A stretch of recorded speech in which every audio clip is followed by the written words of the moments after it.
That night, my stepmother slapped me across the face over a missing bracelet she had used to torment me for more than 10 years. I thought it was just another toxic family nightmare until my grandfather whispered that the bracelet was not lost, and it was worth $8 million. That single strike and his secret launched a revenge plan spanning a decade, finally ending with handcuffs at the very anniversary party I paid to host. My name is Lena Marlowe. I am 35 years old, the Chief Technology Officer of Aegis Vault Systems, a company that secures the digital assets of Fortune 500 corporations. My signature alone can authorize security protocols worth millions, and my code protects the secrets of governments. Yet, as I stand here in the grand foyer of the Oak Ridge Grand Hotel in Denver, none of that seems to matter.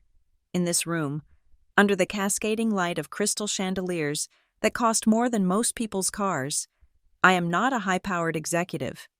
I am simply the daughter who writes the checks. The air in the ballroom smells of expensive lilies and even more expensive desperation. I take a slow sip of sparkling water, my eyes scanning the room with the same detached, analytical precision I use to hunt for vulnerabilities in a firewall.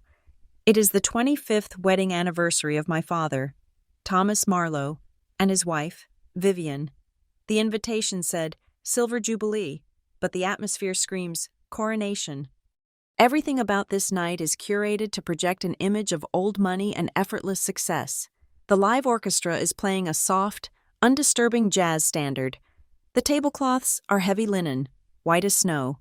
The wine being poured into the guests' glasses is a vintage red that retails for $300 a bottle. I know exactly how much it costs, just as I know exactly how much the imported orchids, the lighting rig, and the rental of this ballroom cost. The total bill came to over $120,000. I wired the funds exactly 1 month ago, after my father called me with a tremor in his voice, claiming he just wanted a small, intimate family dinner, but that costs had unexpectedly escalated. $120,000 for a small family dinner. I watch my father now. Thomas Marlowe is working the room, moving from table to table with the practiced ease of a man who has spent his life selling dreams he cannot afford to build. He is wearing a tuxedo that fits him perfectly, his silver hair swept back, a glass of scotch in his hand. He has his arm linked through Vivian's. She is wearing a floor-length gown covered in sequins that catch the light with every breath she takes. They look like the perfect power couple. My real estate firm is absolutely booming this quarter, I hear my father say to a group of local investors. His voice is loud, projecting confidence. We are looking at expanding into the commercial sector in the spring. The market is ripe for it. I take a sip of water to wash down the bitter taste of the lie. I know for a fact that his firm has not closed a significant deal in 18 months. I know his operating account is overdrawn and that he is currently rotating credit cards to keep the lights on at their suburban mansion. But here, tonight, he is the king of his own delusion. He spots a man he wants to impress, a councilman from the city, and steers him toward me. I brace myself. And this is my daughter, Lena, father says, clapping a hand on my shoulder. The weight of it feels heavy, possessive. She does something with computers. Very smart girl. Always had her head in a screen. Something with computers, I repeat internally. I earned nearly $500,000 last year, not including my stock options, which have vested at a valuation that would make this entire hotel look like a budget motel. But to Thomas Marlowe, I am still just the girl who fixes the Wi-Fi. Nice to meet you, I say, extending a hand. My grip is firm, professional. The councilman looks bored until my father pivots the conversation to the person he actually wants to brag about. And of course, you know Vivian, father beams, gesturing to his wife as if unveiling a statue. She is the spiritual pillar of this family, the glue that holds the Marlowe legacy together. And her son, Logan? Where is Logan? He scans the room until he finds him near the bar. Logan is 38 years old. He is wearing a suit that I suspect was charged to my father's account, which means, by proxy, it was charged to me. He is holding court with 2 younger women, laughing too loudly. There he is, father says with swelling pride. Logan is a promising entrepreneur. He is on the verge of launching a startup that is going to disrupt the logistics industry. Very exciting stuff. I repress the urge to roll my eyes. Logan has been a promising entrepreneur for 15 years. He is currently unemployed, living in the guest wing of my father's house, and his startups are usually just thinly veiled requests for cash that evaporate into vacations and sports cars. But in the narrative of tonight, Logan is the heir apparent, and I am the tech support. I step back, fading into the periphery, which is where I prefer to be. From here, I can observe Vivian. She is in her element. She snaps her fingers at a waiter, pointing sharply at an empty glass on a nearby table. Her face twisting into a scowl before instantly smoothing back into a radiant smile as a guest approaches her. She moves through the ballroom like a queen inspecting her subjects. On her fingers, diamonds glitter. On her ears, sapphires swing. She is draped in wealth that she did not earn, controlling the room with a terrifying mix of charm and malice. Looking at the guests fawning over her, I realize that not a single person in this room knows the truth. They see a devoted stepmother. They do not know about the screaming matches. They do not know about the way she used to lock the pantry. And they certainly do not know about the bracelet. My gaze locks onto her neck.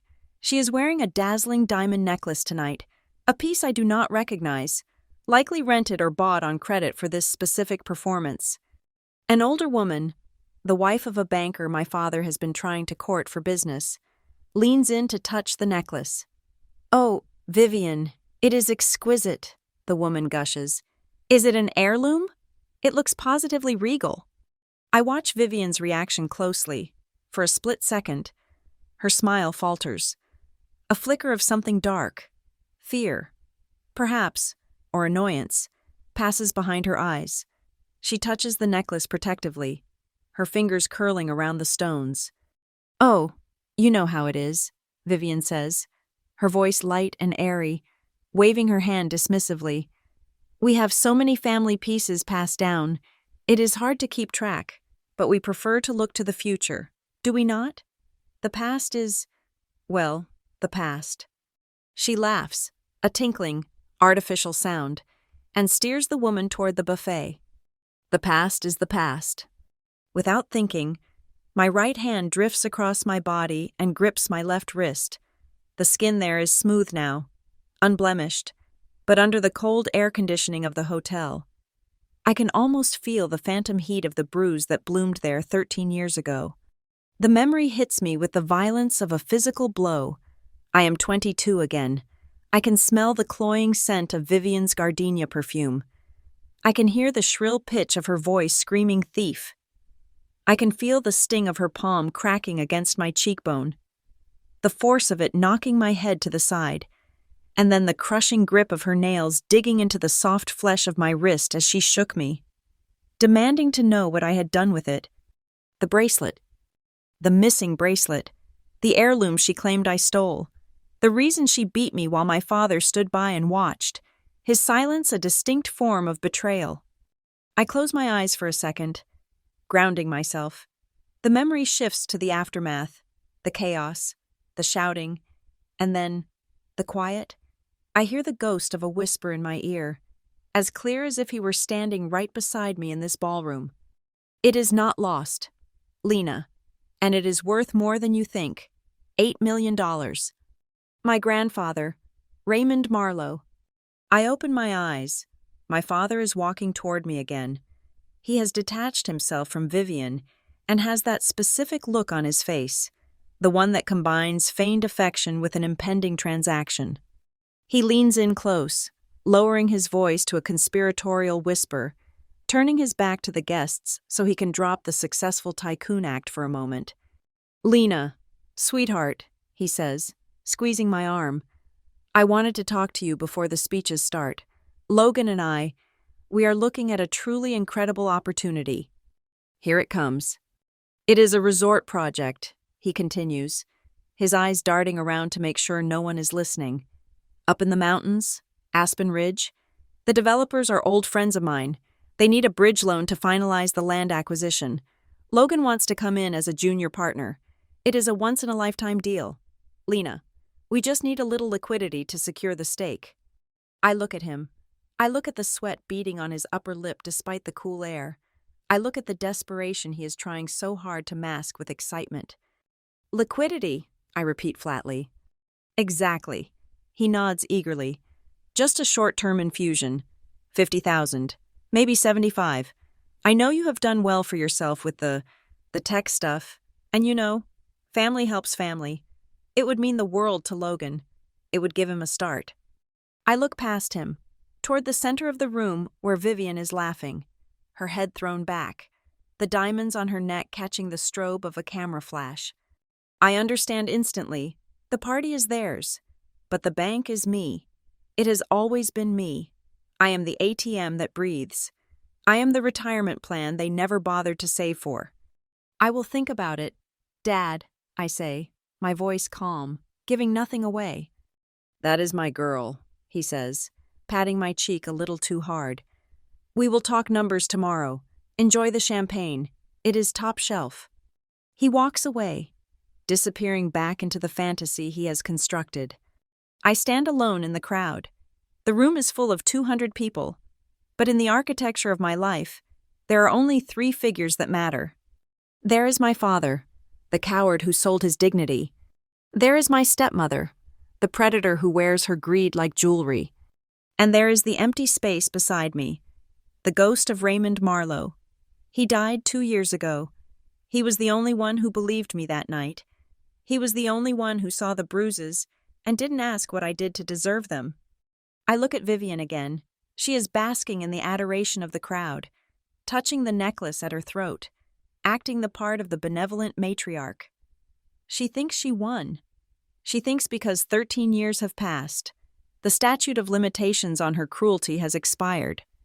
A cold, sharp anger rises in my chest, settling there like a stone. If grandfather were alive and walked into this room right now, shuffling through those double doors with his cane and his sharp, knowing eyes, what would he say? What would he say if he saw the woman who drove his granddaughter out of her home, standing there under the crystal lights, dripping in diamonds, pretending she didn't nearly destroy me over a bracelet she never actually lost? I take another sip of my water. The glass is cold against my fingertips. It is not lost. Lena. No. Grandpa. It certainly isn't. And neither am I. 13 years ago. The air in my father's house felt different. It was thinner, sharper, always charged with a static electricity that made the hair on my arms stand up whenever I walked through the front door. I was 22 years old, a senior in college, standing on the precipice of the rest of my life. I had come home for the weekend, dragging a suitcase full of laundry and a heart full of naive optimism, believing that perhaps this time the visit would be peaceful. My father and Vivian had just moved into a sprawling suburban villa, a white-columned monstrosity that looked more like a bank than a home. It was their way of announcing to the world that Thomas Marlowe had arrived, even if the foundation of that arrival was built on shaky credit and leveraged assets. The weekend started with a performance. It always did. Vivian called everyone into the living room before dinner to unveil her latest acquisition. She stood in the center of the room, the late afternoon sun catching the fabric of her silk blouse, and held up her wrist. "Look," she breathed, her eyes shining with a predatory delight. "Thomas, isn't it breathtaking?" It was a bracelet, a heavy, intricate band of platinum set with diamonds that looked old, older than Vivian, older than the house. The stones were cut in a way they didn't do anymore, deep and jagged, trapping the light rather than reflecting it. "It is the Marlowe heirloom," Vivian declared, stroking the metal as if it were a pet. "Your mother left it in the safe deposit box. Thomas, I finally got it out. It is too beautiful to hide in the dark, don't you think? I am going to wear it tonight for Lena's graduation celebration." I stared at the bracelet. I had never seen it before. My father nodded enthusiastically, pouring himself a drink. "It looks magnificent on you, Viv, truly magnificent, like it was made for you." I felt a small, cold knot form in my stomach. If it was a Marlowe heirloom, it should have technically gone to me, or at least been held for me. But in this house, Possession was 9/10 of the law, and Vivian was the law. I said nothing. I just smiled, the way I had learned to smile to keep the peace, and went upstairs to unpack. The evening unraveled with the precision of a staged play. We were supposed to go to a nice dinner in the city, around 7 o'clock. Vivian went into the master bedroom to finish getting ready.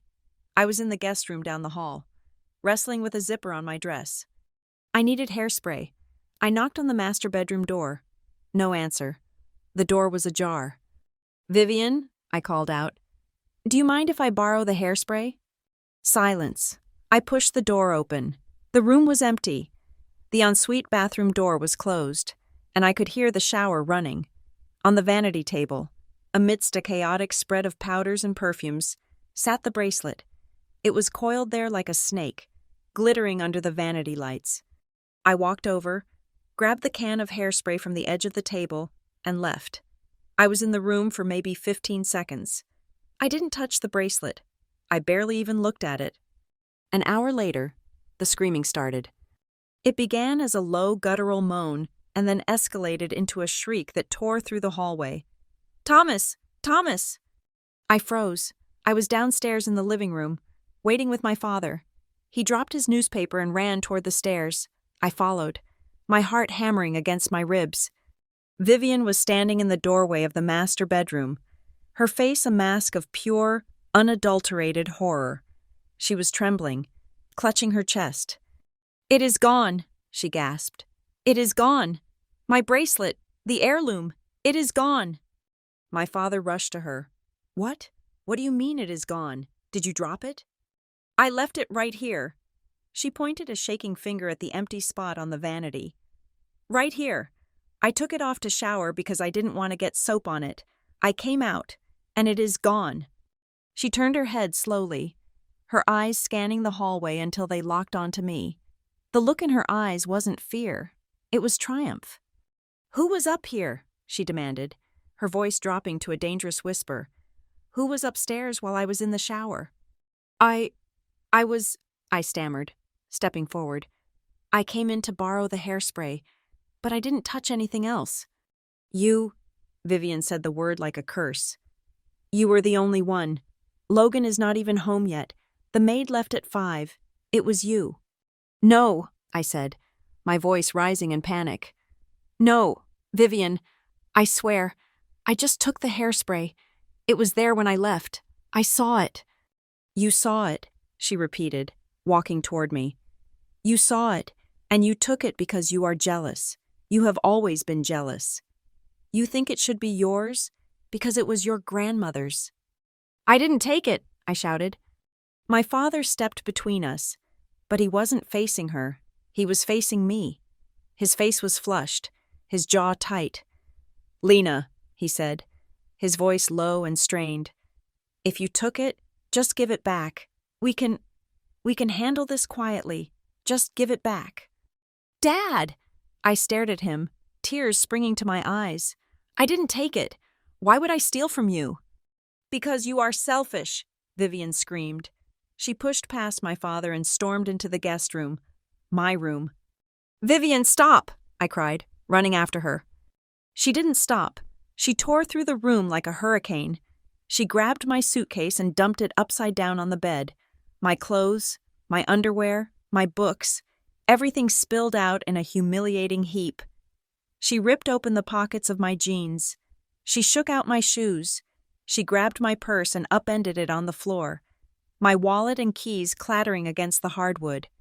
"Where is it?" she shrieked, kicking my textbooks across the room. "Where did you hide it? Did you give it to a friend? Are you going to sell it?" "I don't have it," I was sobbing now, standing amidst the wreckage of my belongings. "Please stop. You are crazy." That was the wrong thing to say. Vivian stopped moving.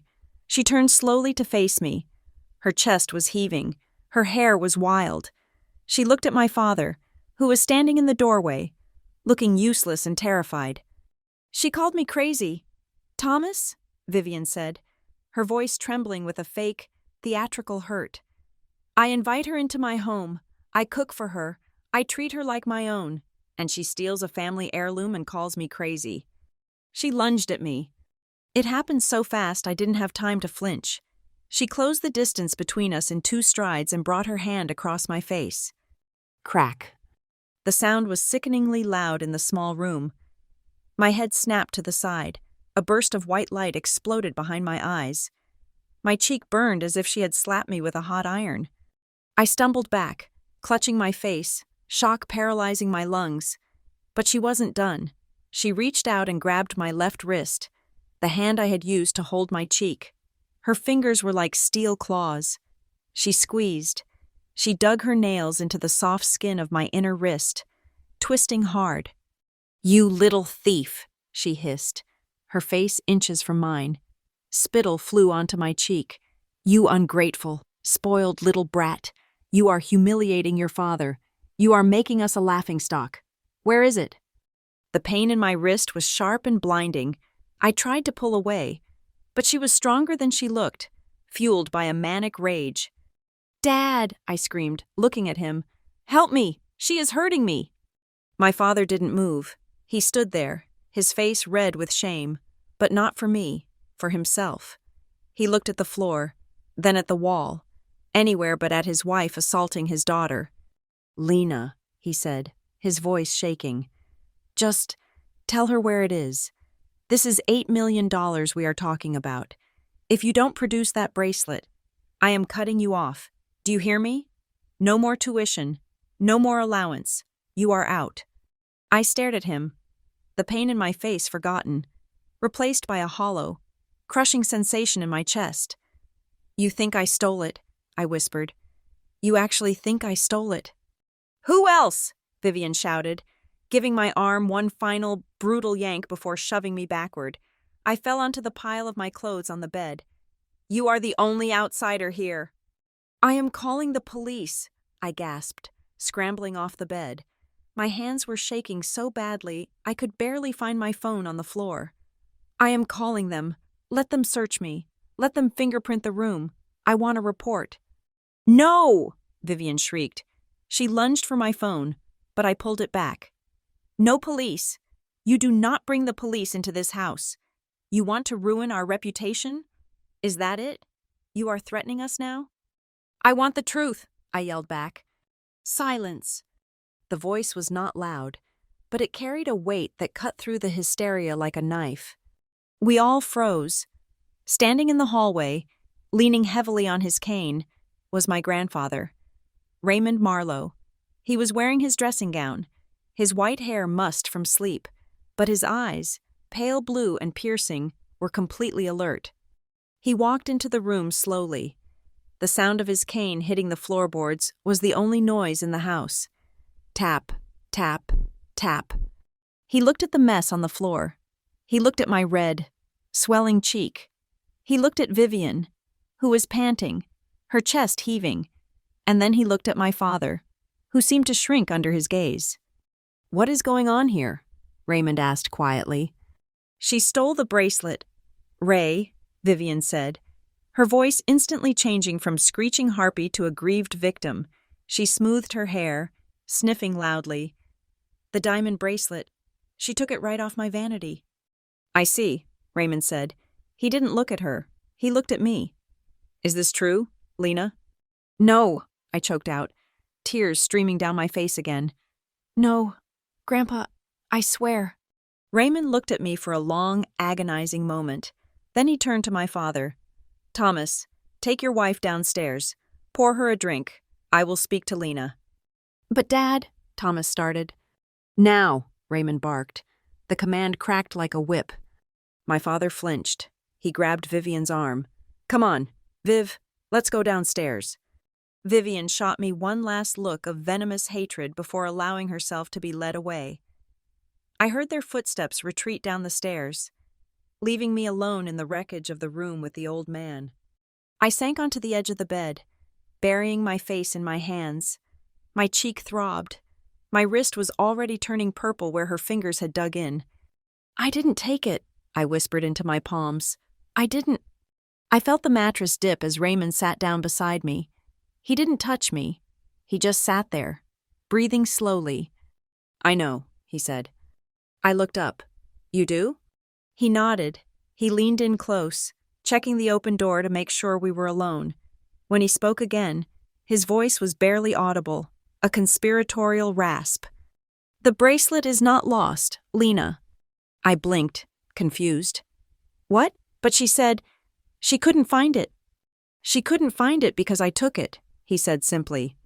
My mouth fell open. "You?"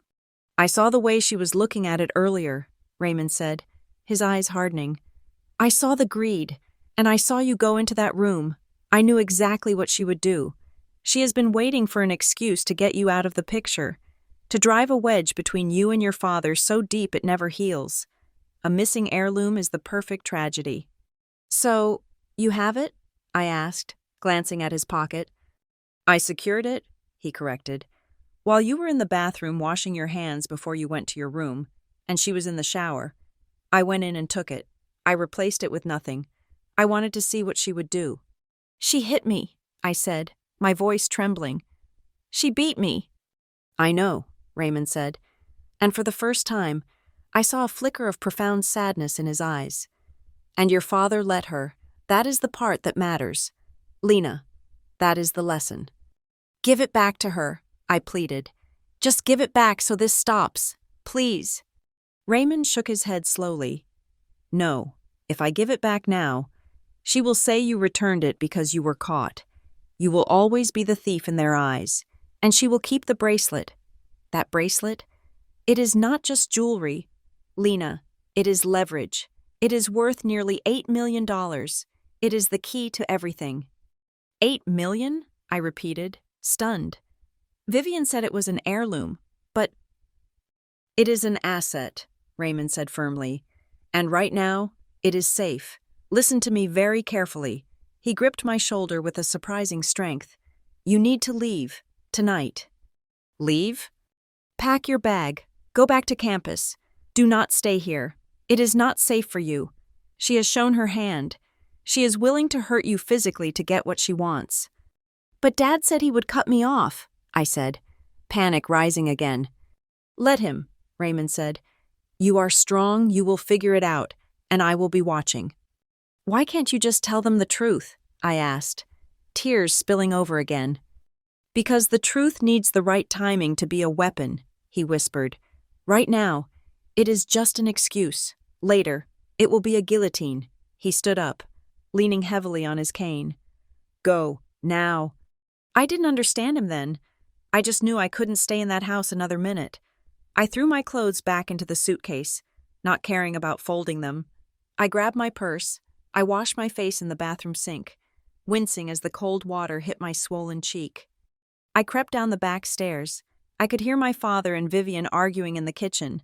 Vivian was crying loudly, fake sobs that echoed off the marble counters.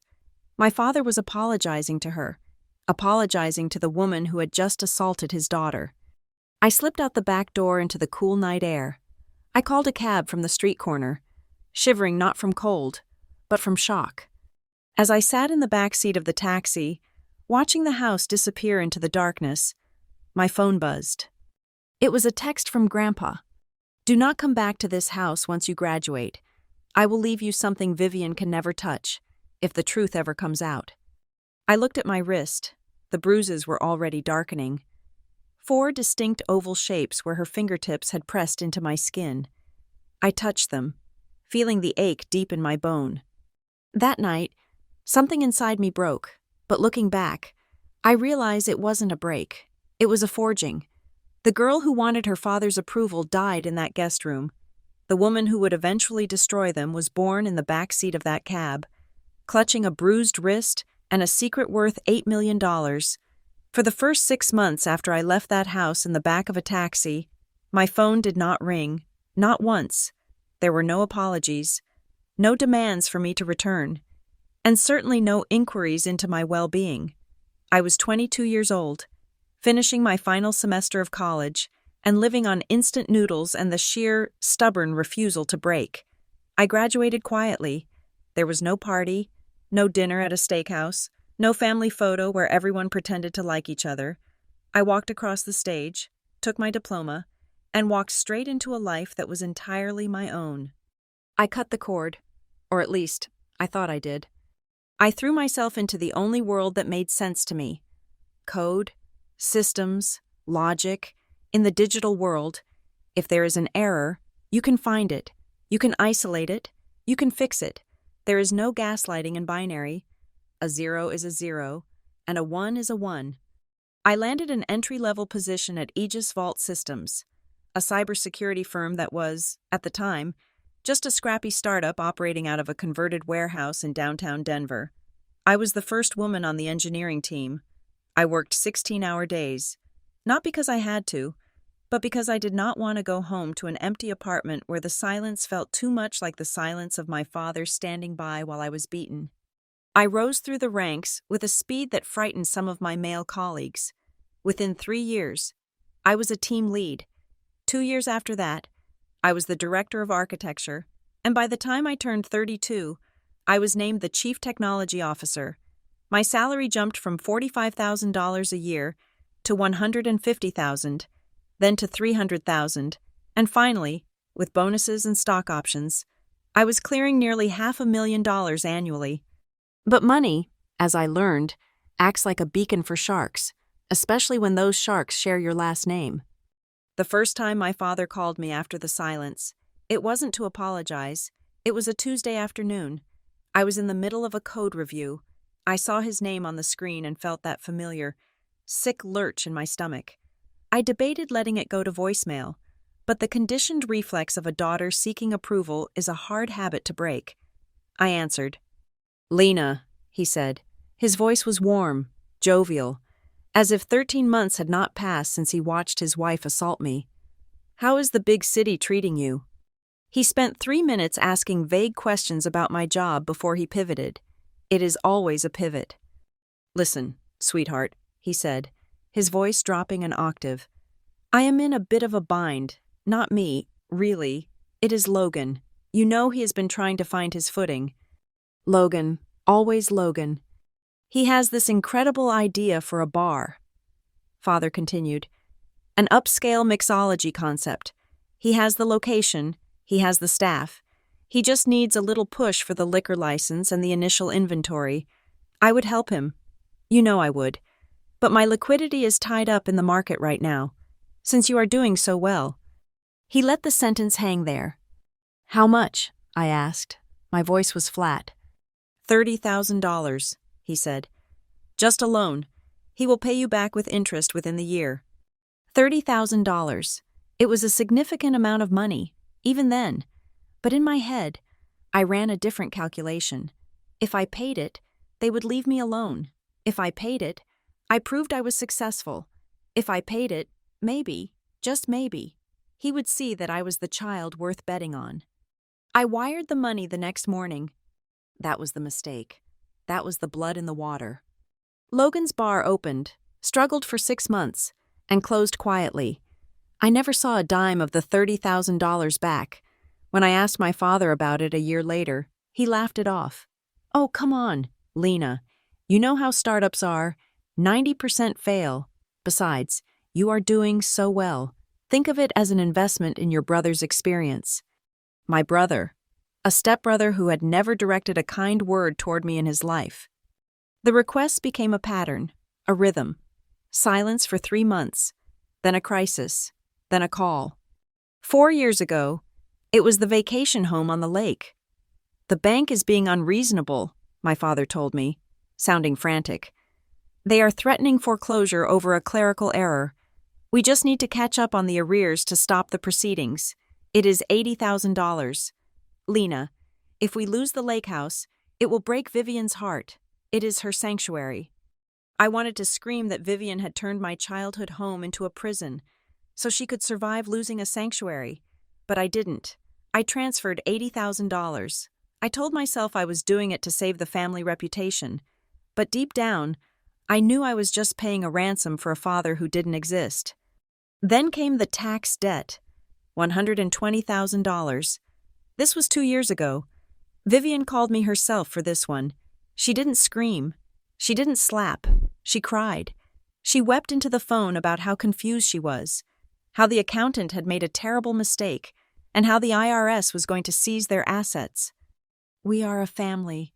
Lena, she sobbed. "I know we have had our differences.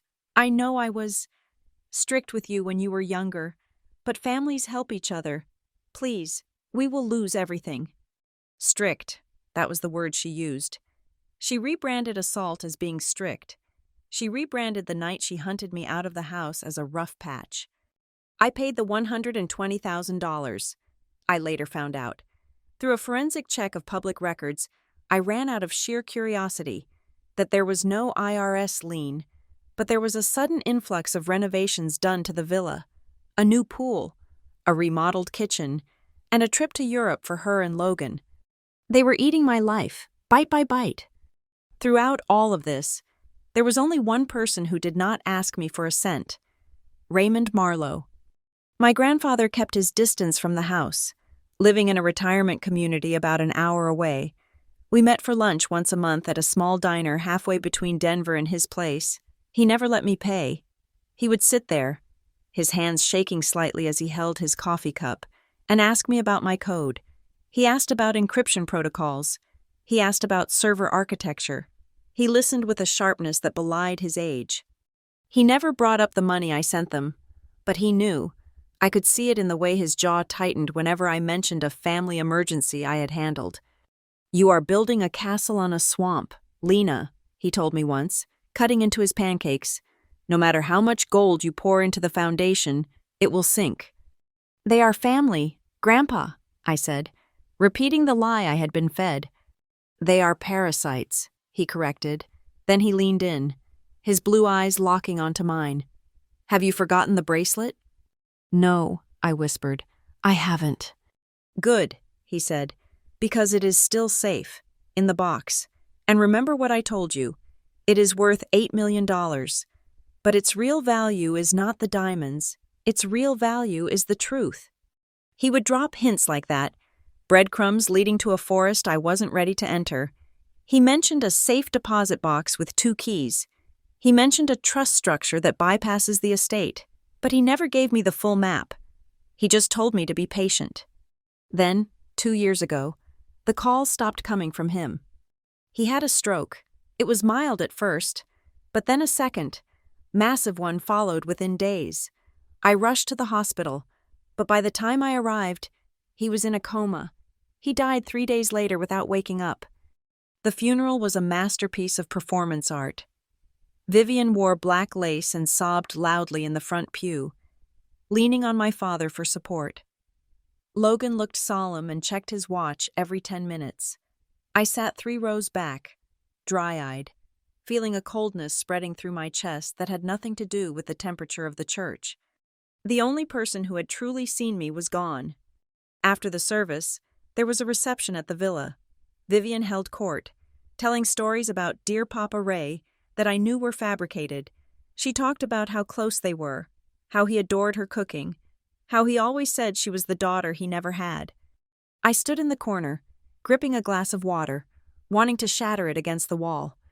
A week later, the email arrived regarding the will. I expected a formal summons to a lawyer's office. Instead, I received a notification from a law firm I didn't recognize, a firm that, I quickly discovered, had represented Vivian in a previous minor lawsuit. "Dear Miss Marlowe, we are writing to inform you of the disposition of the estate of Mr. Raymond Marlowe. Per his last will and testament, the bulk of the estate, including the real estate holdings and investment accounts, has been divided equally between his son, Thomas Marlowe, and his grandson, Logan Marlowe. Mr. Marlowe felt that as you have achieved significant independent financial success, his assets should go to support those family members with greater need. He has left you a collection of personal keepsakes, photo albums and some books, which Mrs. Vivian Marlowe will arrange to have shipped to you in due course. Sincerely, the law offices of Mitchell & Sons." I stared at the screen. The room seemed to tilt. It wasn't the money. I didn't need his money. It was the logic. Those with greater need. It sounded exactly like something Vivian would say. Not Raymond. Raymond despised Logan's laziness. Raymond knew about the financial leeching. There was no universe in which Raymond Marlowe would leave his life's work to the people he called parasites and leave me with nothing but photo albums. And the bracelet? There was no mention of it, no mention of the $8 million asset. I called my father. He sounded somber, but I could hear the relief in his voice, the relief of a man whose debts had just been wiped clean by inheritance. It was a simple will. Lena, he said, Dad wanted to make sure everyone was taken care of. He was very proud of you. You know, he knew you didn't need his help. He wanted to give Logan a leg up. It is what he wanted. Did he write this will recently? I asked. A few months before he died, Father said quickly, too quickly. He was very clear. Vivian helped him organize his thoughts. She was a saint to him in those last days. Vivian helped him organize his thoughts. The sentence hung in the air like smoke. I knew, with a certainty that settled deep in my bones, that something was wrong. Grandfather had told me he would leave me something Vivian could never touch. He had told me the bracelet was the key. But I had no proof. The lawyer was theirs. The documents were signed. And I was in Denver, hundreds of miles away, running a company that demanded every ounce of my attention. I didn't fight it. Not then. I let them have the victory. I let them think I accepted the keepsakes and the insult. But I started a new project. Back in my penthouse in Denver, late at night after the servers at Aegis Vault were secured, I opened a new spreadsheet. I called it the Ledger. I went back through 10 years of bank statements. I found every check, every wire transfer, every gift I had sent to Mapleton. August 12, 2015. $30,000. Logan's Bar. March 4, 2017. $15,000. Father's medical procedure. Later discovered to be a cosmetic dental overhaul. July 20, 2019. $80,000. Lake House Bridge loan. September 15, 2021. $120,000. Tax debt assistance. November 2, 2022. $5,000. Logan's car repair. I tracked it all. The total was staggering. Over the course of 13 years, I had transferred nearly $400,000 to the people who treated me like a stranger. I looked at the numbers, and for the first time, I didn't feel guilt. I didn't feel the desperate need to buy their love. I felt clarity. They thought I was a bottomless well. They thought I was stupid. They thought that because I didn't scream and fight like Vivian, I was weak. But they forgot what I do for a living. I track data, I find patterns, I secure assets. And I remembered the whisper, "It is not lost. Lena." If the bracelet wasn't in the will, and it wasn't in the house, then it was somewhere else. Grandpa had said he secured it. He had mentioned a safe deposit box. I realized then that the simple will my father talked about was a decoy, or perhaps a forgery, or perhaps Grandpa had played a game far more complex than any of us realized. He knew Vivian would swoop in the moment his heart stopped. He knew she would rewrite his wishes if she could. So he must have created a failsafe. I closed the spreadsheet and walked to the window looking out over the Denver skyline. The city lights were cold and sharp. I would continue to play the dutiful daughter. I would continue to take their calls. I would even pay for their anniversary party. I would let them think they had won everything. I would let them bloat themselves on my generosity until they were slow and complacent. And while they celebrated, I would find the key he left me. The memory of the slap on my cheek had faded, but the memory of his voice had not. $8 million. I touched the glass of the window, my reflection staring back at me. "Okay, Grandpa," I whispered to the empty room. "You set the trap. Now teach me how to spring it." Back in the ballroom, the air was growing heavy with the scent of expensive perfume and stale ambition. My father, Thomas, was still leaning in close, his breath smelling of aged scotch and mints, outlining the brilliance of the Aspen Ridge Resort project. "It is a guaranteed return, Lena," he was saying, his eyes wide and pleading. 300% within 5 years. The developers just need that initial liquidity to break ground. If you sign on as a guarantor, or better yet, a silent partner, we can secure the deed next week. I was about to give him my standard non-committal deflection when my phone vibrated against my thigh. It was not the polite buzz of a text message or an email. It was a haptic pattern I had programmed myself.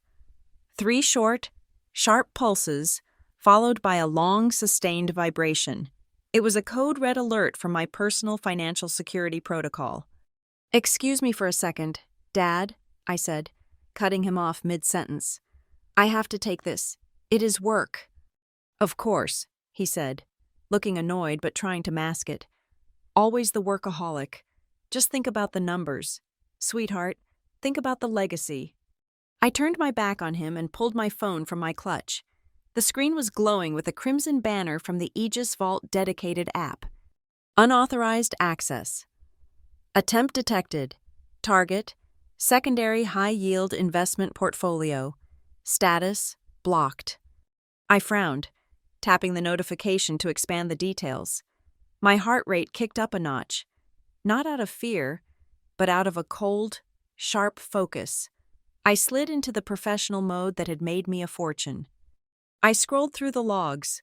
Someone had just attempted to reset the password to one of my older investment accounts, a legacy account I barely used but which held a significant amount of liquid assets. The attacker had bypassed the first layer of security by answering the challenge questions correctly. Mother's maiden name? Check. Name of first pet? Check. High school mascot? Check. These were not sophisticated hacks. This was social engineering. This was someone who knew my history. I looked at the metadata. The access request had originated from a device with a spoofed MAC address, but the IP routing told a different story. The request was coming from the local network, specifically, the guest Wi-Fi of the Oak Ridge Grand Hotel. My blood ran cold. I looked up from the screen.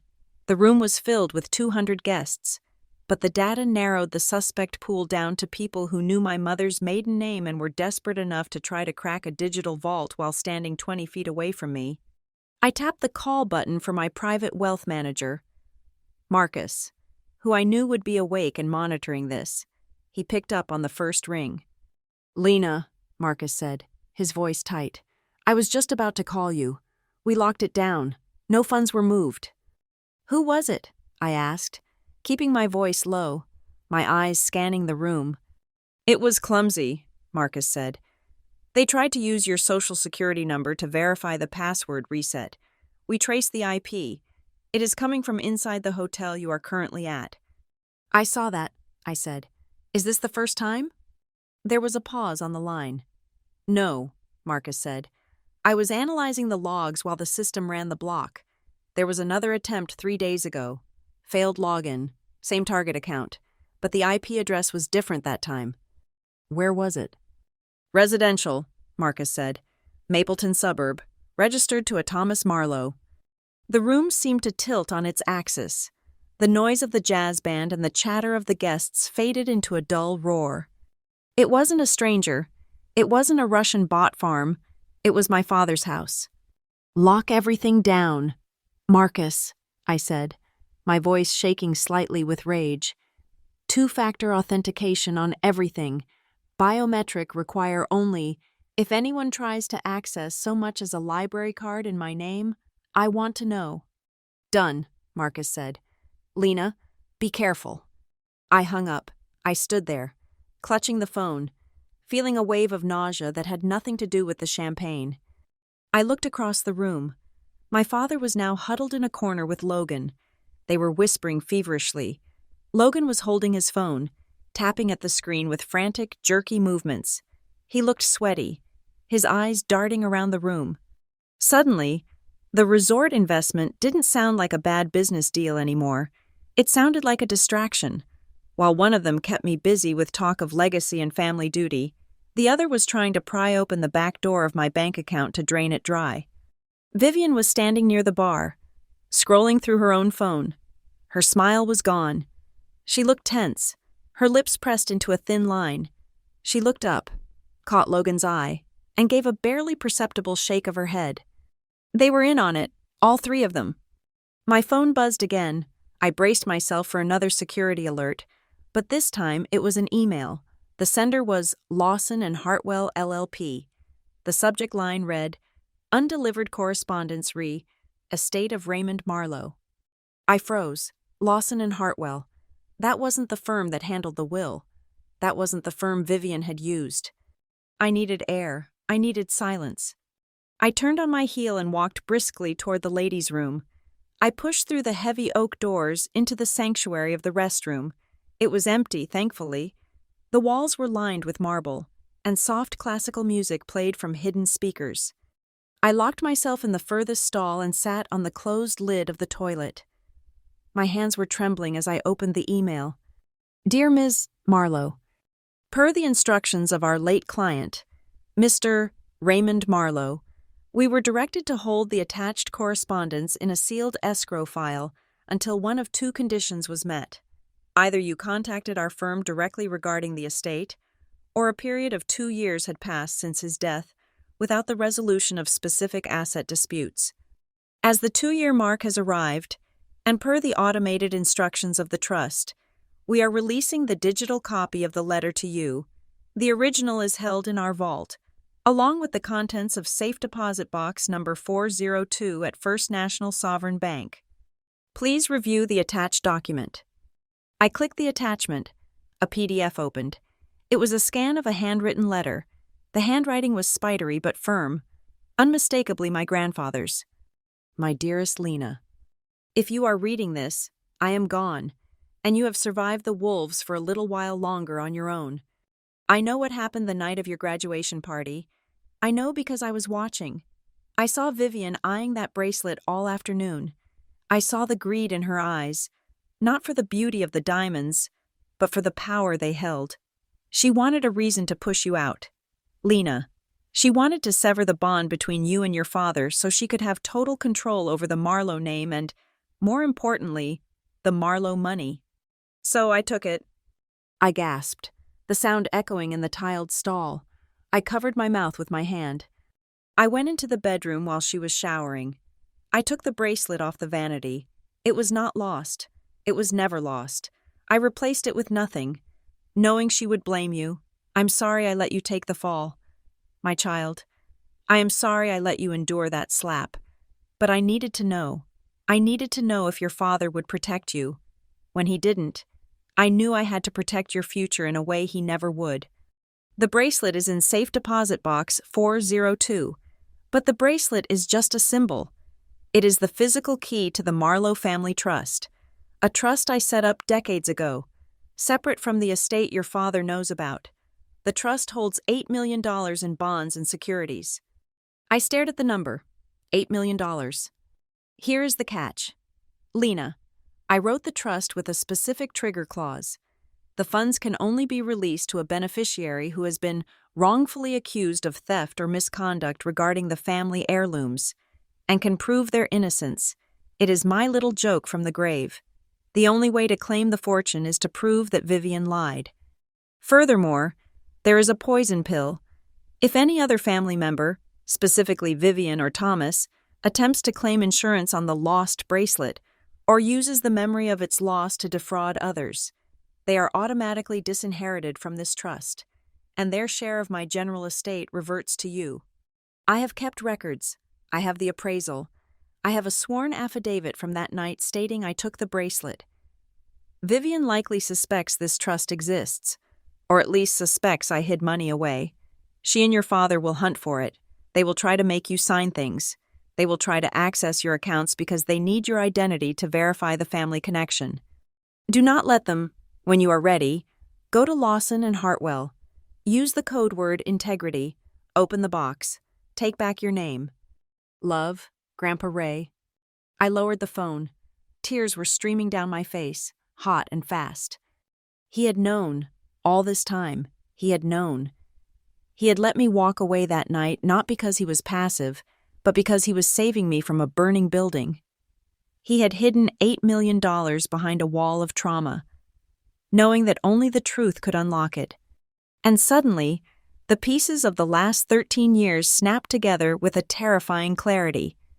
The phone calls asking for money, the sudden interest in family unity, the way Vivian had looked at me tonight, not with love, but with the desperate hunger of a starving animal looking at a meal. They didn't just want the investment money for a resort. They were drowning. They must have found a paper trail, maybe an old letter of Grandpa's, maybe a bank statement, hinting at the existence of the trust. But they couldn't access it. They didn't have the bracelet. They didn't have the status of the wrongfully accused. So they were trying to hack me. They were trying to get into my accounts, perhaps hoping to find the paperwork, or perhaps simply hoping to steal enough of my own money to survive because they couldn't get to the 8 million. The hacking attempt tonight, the attempt 3 days ago from their house, it was all connected. They were trying to impersonate me. They were trying to become Lina Marlowe digitally so they could bypass the safeguards Grandpa had built. My father wasn't asking for a loan. He was trying to keep me distracted while his stepson picked my digital pocket. I stood up. I wiped my face with a paper towel, careful not to smudge my mascara. I looked at myself in the mirror. The woman staring back at me wasn't the 22-year-old girl who cried in a taxi. She was the CEO of a cybersecurity firm. She was the owner of an $8 million secret, and she was holding the smoking gun that would put her entire family in prison. They wanted a signature? They wanted access? I unlocked my phone and forwarded the email to my private encrypted server.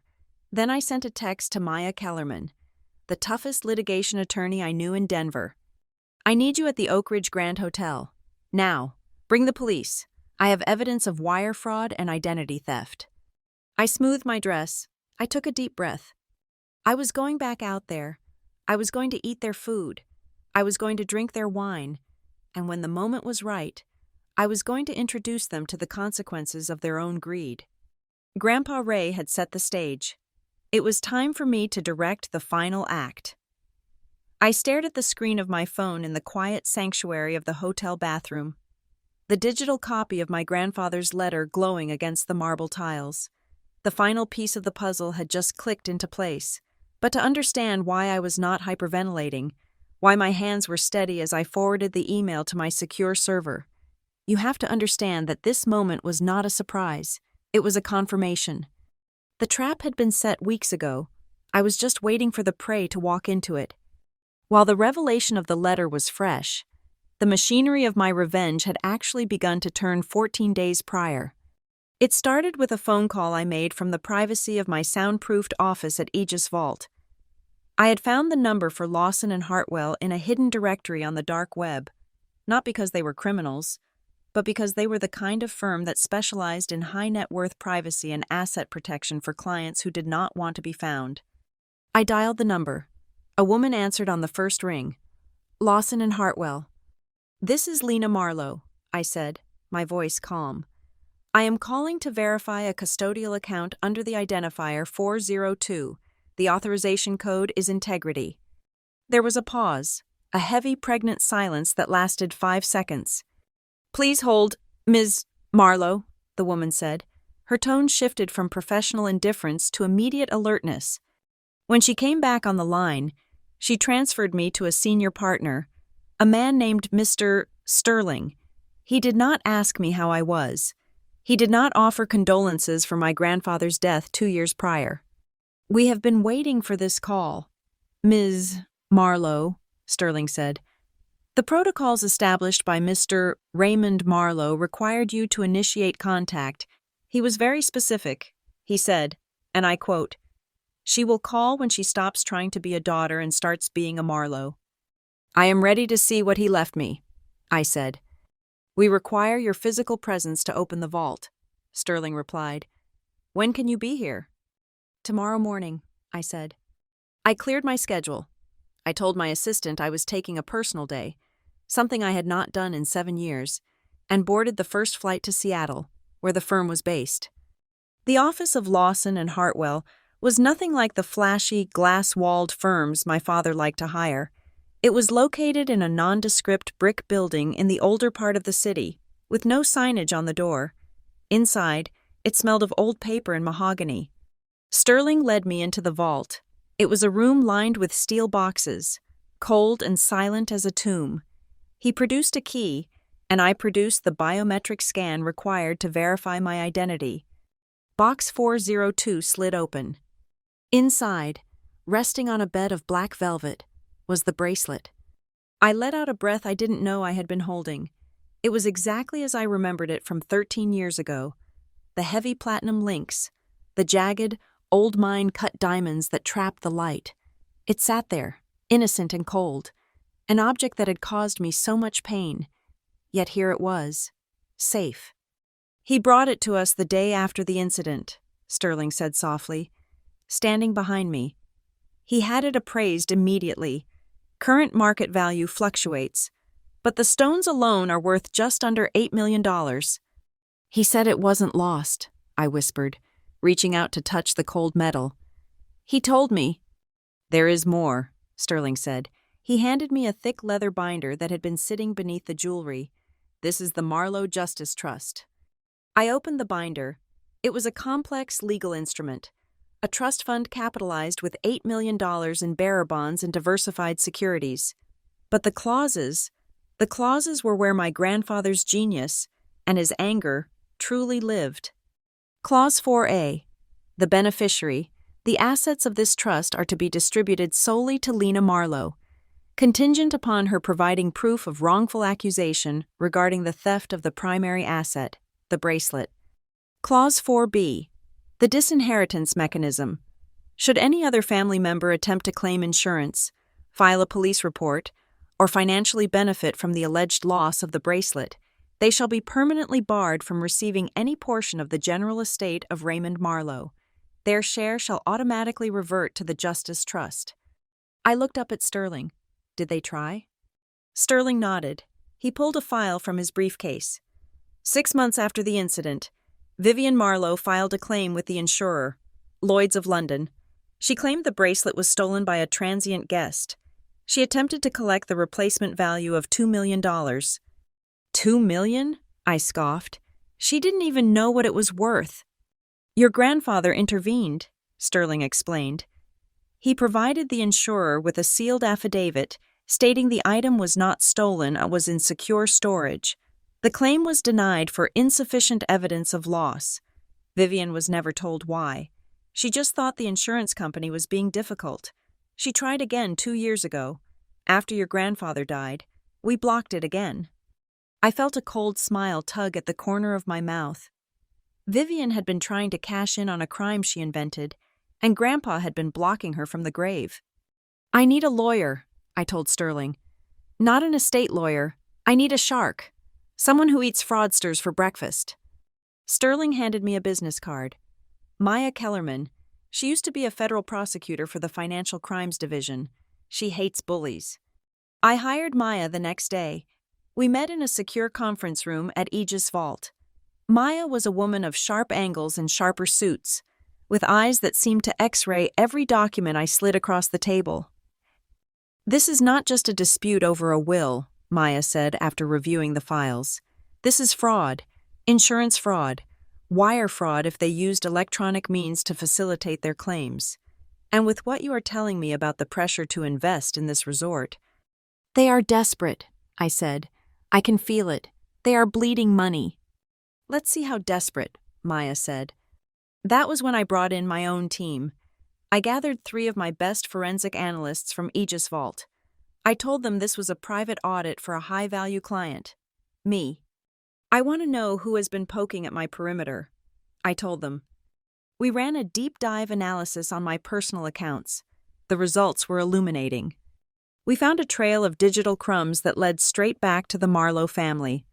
"Here," my lead analyst said, pointing to a log on the screen. 3 weeks ago, attempted login to your Vanguard account. The IP resolves to a residential address in Mapleton."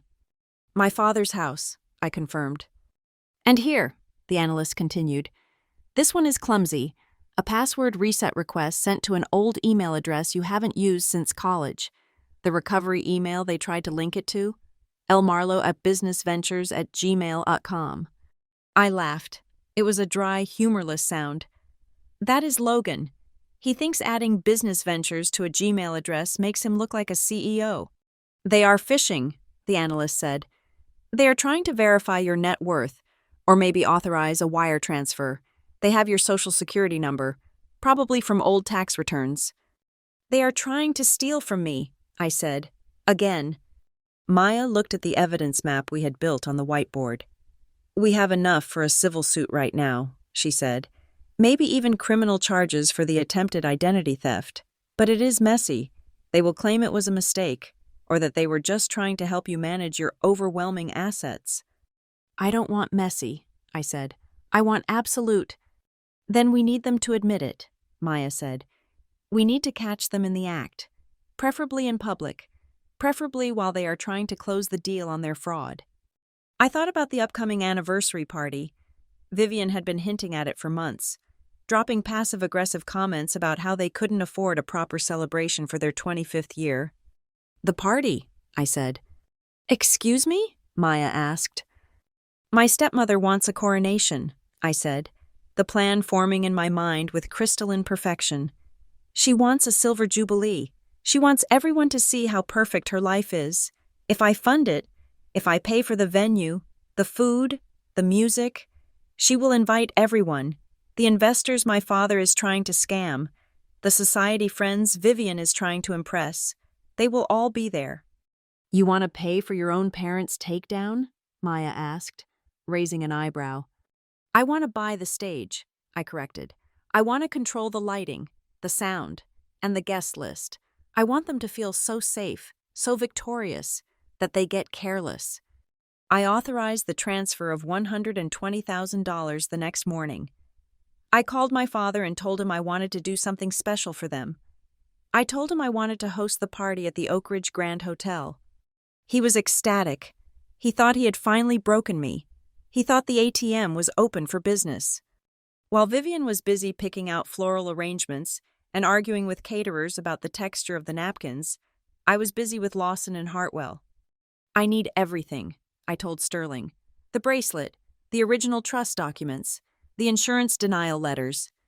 "And the recording," Sterling added. "Recording?" "Your grandfather left a voice memo," Sterling said. "Recorded about 6 months before he died. He wanted to make sure there was no ambiguity about what happened that night." I listened to the recording in Sterling's office. Hearing Grandpa's voice, raspy, tired, but filled with a steely resolve, broke me down and built me back up in the span of 3 minutes. "They will try to tell you it was a misunderstanding. Lena, do not believe them. Vivian struck you not out of anger, but out of calculation. And your father watched. Remember that. He watched." I wiped my eyes and looked at Sterling. "Can we play this, legally? If we establish it as a testimonial regarding the disposition of assets in a dispute," Sterling said. "Yes, it is admissible." So the plan was set. I returned to Denver. I played the part of the busy but supportive daughter. I let them send me the invoices. I let them add Logan's business partners to the guest list. And now, here I was, standing in the bathroom of the Oak Ridge Grand. The hacking attempt I had just blocked on my phone, the one from the hotel Wi-Fi, was the final confirmation Maya had been waiting for. They were active. They were trying to breach the accounts during the party, likely hoping that with me distracted by the festivities, I wouldn't notice the notifications. They were arrogant, and arrogance is a vulnerability. I looked at the email from Lawson and Hartwell one last time. It was the signal. The physical evidence was in the building. Maya was in the building. The police were in the building, disguised in plain clothes or waiting in the manager's office. I put my phone back in my clutch. I checked my reflection. The lipstick was perfect. The dress was armor. I remembered the slap. I remembered the burning shame of being thrown out of my own home. I remembered the years of financial bleeding, the thousands of dollars wasted on Logan's failed dreams and Vivian's vanity. I wasn't just going to stop them. I was going to dismantle them. I was going to take the story they had written about me, the story of the thief, the black sheep, the ungrateful daughter, and I was going to rewrite it in front of 200 witnesses. I opened the bathroom door and stepped back out into the corridor. The music from the ballroom drifted toward me, a cheerful, upbeat jazz number. It was time to go back inside. It was time to give my stepmother the anniversary gift she truly deserved. A reckoning. I walked back into the ballroom just as the orchestra was fading into a soft, anticipatory silence. The air in the room had shifted. The casual mingling was over, and the guests had returned to their assigned seats. Their faces turned toward the small stage at the front of the room where my father and Vivian were standing. I slipped into my seat at the head table, a position of honor that felt more like the seat of the accused in a courtroom. Logan was sitting to my right, smelling of mints and nervous sweat. He wouldn't meet my eyes. He kept tapping his fingers against the white tablecloth, a frantic rhythm that betrayed the calm facade he was trying to project. My father tapped a spoon against his champagne flute. The sharp ting-ting-ting cut through the murmur of the crowd. "If I could have everyone's attention for just a moment," Thomas Marlowe said, his voice booming with the practiced warmth of a salesman. He adjusted his tuxedo jacket, beaming at the crowd. 25 years, a quarter of a century. They say marriage is a marathon, not a sprint, but with Vivian, it has been a walk in the park. A ripple of polite laughter moved through the room. Vivian beamed, tilting her head to the side in a gesture of practiced modesty. "I want to thank everyone for being here tonight," Father continued. "It means the world to us to be surrounded by friends, partners, and family, and I want to give a special thank you to my daughter, Lena." He gestured toward me. 200 heads turned in my direction. I forced a smile, keeping my lips tight. "Lena has been incredibly generous in her support of this evening," Father said, his eyes locking onto mine with a look that was half gratitude, half warning. "She has truly grown into a remarkable woman, successful, independent, and tonight, she has given us this beautiful celebration." He raised his glass. "To Lena. To Lena." The room echoed. I nodded. Taking a small sip of my water, I knew what was coming. The praise was just the sugar coating on the pill they wanted me to swallow. Then, Vivian reached for the microphone. My father handed it to her, and she stepped into the spotlight. The lighting technician, paid by me, had dimmed the house lights, leaving her bathed in a soft, golden glow. She looked radiant. She looked harmless. "Thank you, Thomas," she purred. Her voice was low and husky, the kind of voice that suggests intimacy and shared secrets. "You know, looking at Lena tonight, so poised and professional, it is hard to believe she's the same wild child we raised." My stomach tightened. Here it was, the revisionist history. Vivian let out a small, self-deprecating laugh. "Oh, we had our struggles, didn't we? 13 years ago, right around the time Lena was graduating.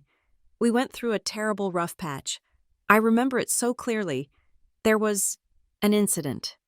She paused for dramatic effect, her eyes scanning the room, making sure she had everyone's rapt attention. "A very precious family heirloom went missing," Vivian said, her voice dropping to a whisper. "A diamond bracelet that had been in the Marlowe family for generations. It was heartbreaking. Lena was young. She was confused. She was angry about her father remarrying, and when the bracelet disappeared, she felt so much shame that she ran away." I gripped the stem of my glass so hard I thought it might snap. She was doing it. She was telling the story of the night she assaulted me, but she was twisting it into a tragedy where I was the villain and she was the forgiving saint. "She left us for years," Vivian continued, wiping a non-existent tear from the corner of her eye. "She cut us off, but we never stopped loving her. We never stopped hoping she would come back, and when she did, we welcomed her with open arms, because that is what families do. We forgive, we move on." She looked at me, her eyes glistening with fake emotion. "I am just so proud that you found your way back, Lena, and that we can put those childish mistakes behind us." The room broke into applause. I saw the guests looking at me, not with admiration, but with pity and judgment. They whispered to each other behind their hands. She stole from them? She ran away? And they still took her back? What saints? Logan, sitting beside me, nodded solemnly. "It was a hard time for Mom," he muttered, loud enough for the people at the next table to hear. "She cried every night." I looked at him. "Is that right, Logan?" I asked, my voice ice cold. "I remember it differently. I remember a lot of screaming. I remember bruises." Logan flinched, but he kept his eyes forward, refusing to engage. My father took the microphone back before the tension at the head table could bleed into the audience. He sensed the moment was ripe. I had been publicly humbled. I had been painted as the debtor to their emotional generosity. Now, it was time to collect. But tonight is not about the past, Father boomed, shifting gears instantly. It is about the future. And speaking of the future, I have some very exciting news to share with our friends and partners here. He signaled to the back of the room, and a large projection screen descended from the ceiling. An image appeared, a sleek, digital rendering of a ski resort nestled in snowy mountains. The words Aspen Ridge were emblazoned in gold across the top. The Marlowe family is expanding, Father announced. For the last year, my son Logan has been spearheading a project that is going to redefine luxury in Colorado, the Aspen Ridge Resort. Logan sat up straighter, puffing out his chest. He looked like a child wearing his father's suit. This is a multi-million-dollar venture, Father said. We have secured the land rights. We have the architectural plans. It is a guaranteed gold mine, and we are keeping it in the family. He turned to me again. This time, there was no warmth in his eyes, only predatory expectation. Lena, he said, his voice amplified by the speakers, echoing off the high ceilings. We have talked about this. Logan and I want you to be a part of this. We want you to come in as a foundational partner. The room went silent. This wasn't a toast anymore.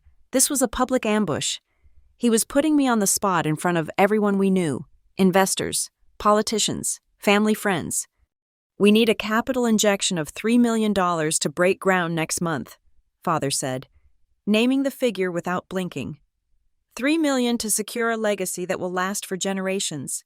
I told everyone tonight that my daughter is a genius. Well, now I am asking my daughter to be a partner.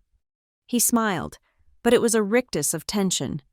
If you join us, Lena, if you make this commitment tonight, you will prove to everyone here that you have truly moved on.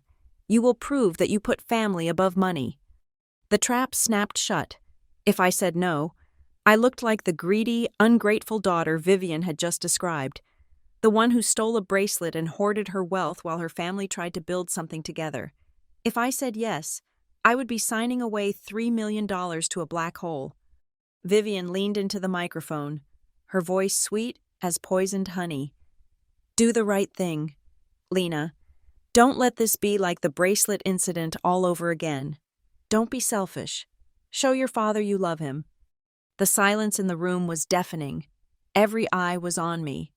I could see the camera phones raised in the air, the red recording lights blinking like tiny eyes in the semi-darkness. I stood up slowly. I smoothed the front of my dress. I picked up my water glass and took a sip, letting the silence stretch out, making them wait. That is a very generous offer, Dad, I said. My voice was steady, projected clearly without a microphone. Aspen Ridge looks beautiful. My father exhaled, his shoulders relaxing slightly. I knew you would see the vision, sweetheart. However, I continued, and his smile froze.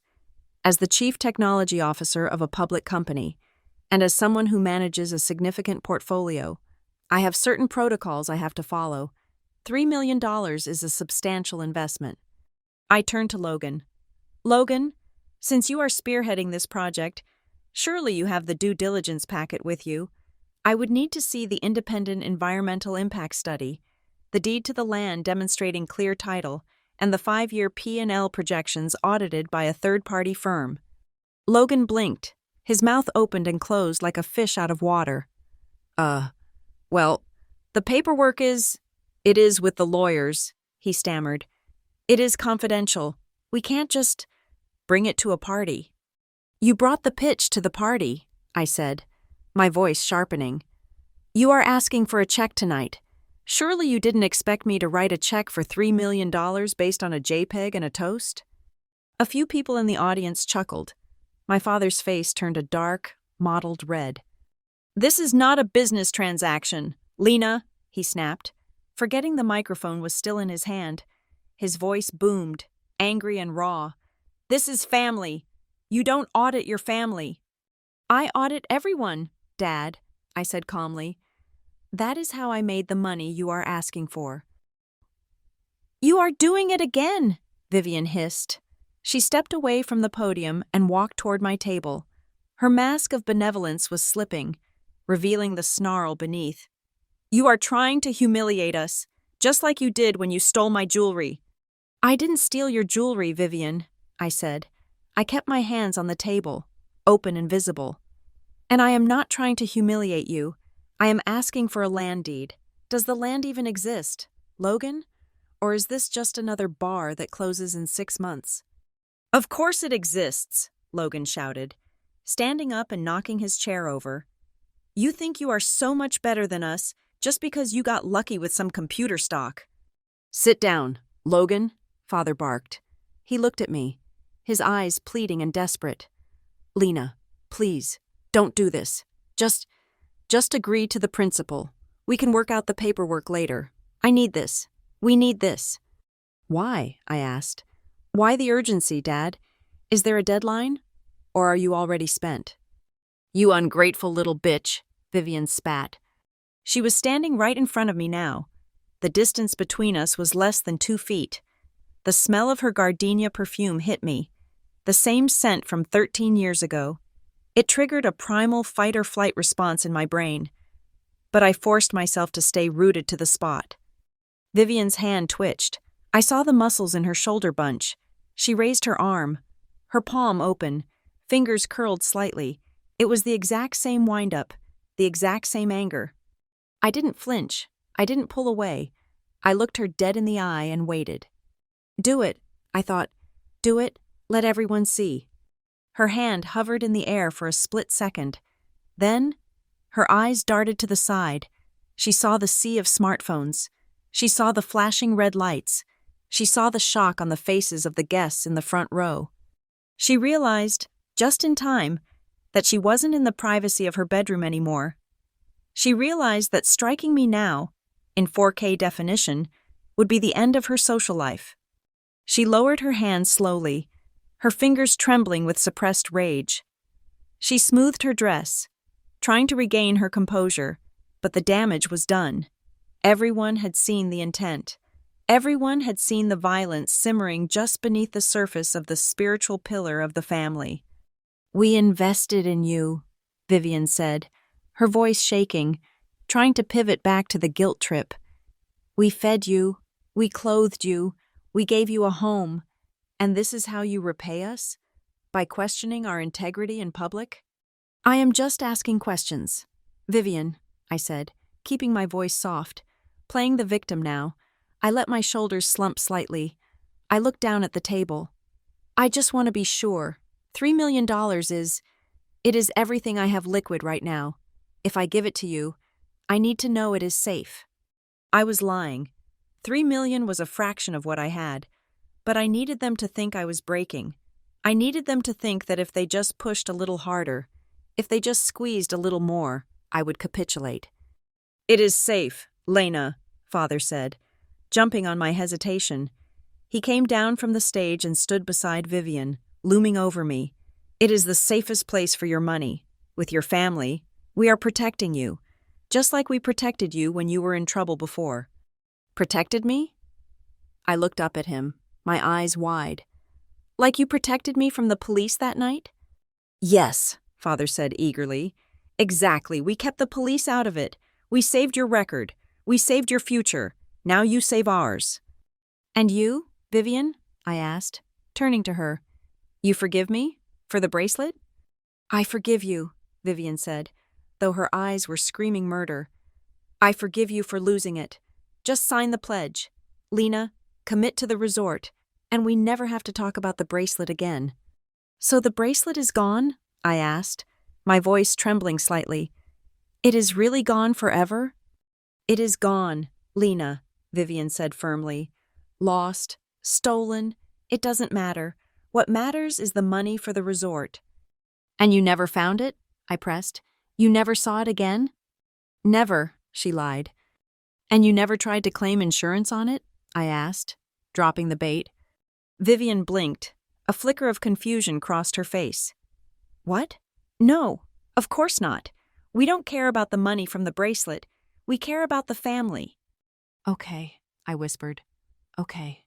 I reached for my clutch. You will do it? Father asked, hope flaring in his eyes like a dying star. I need to make a call, I said. To move the funds. It will take a second. Of course, Father said, stepping back, gesturing for Logan to pick up his chair. Take your time. We will announce the partnership in 5 minutes. He turned to the crowd, his smile returning, though it looked brittle enough to crack. Ladies and gentlemen, please enjoy the dessert course. We will have a very special announcement shortly. The music started up again, but the tension in the room remained thick enough to choke on. I didn't call my banker. I opened my text messages. I typed 2 words to Maya Kellerman, who was waiting in the manager's office with the police officers and the original trust documents. It is time. I looked at Vivian. She was whispering to Father, probably telling him how close they were, how they had finally broken me. She touched her neck, smoothing the diamonds there, confident that she had won. She had no idea that she had just confessed to fraud, extortion, and lying about the bracelet on camera, in front of 200 witnesses. She had walked right up to the edge of the cliff. Now, all I had to do was push. I stood up again. Actually, I said, my voice ringing out over the music, I don't need to make a call. I have everything I need right here. I reached into my clutch, but I didn't pull out a checkbook. I pulled out a small velvet box. The room went silent again. Even the band stopped playing. I looked at Vivian. I smiled, and for the first time all night, it was a genuine smile. I think we should talk about the bracelet one last time, I said. The silence in the ballroom was absolute. The band had stopped playing.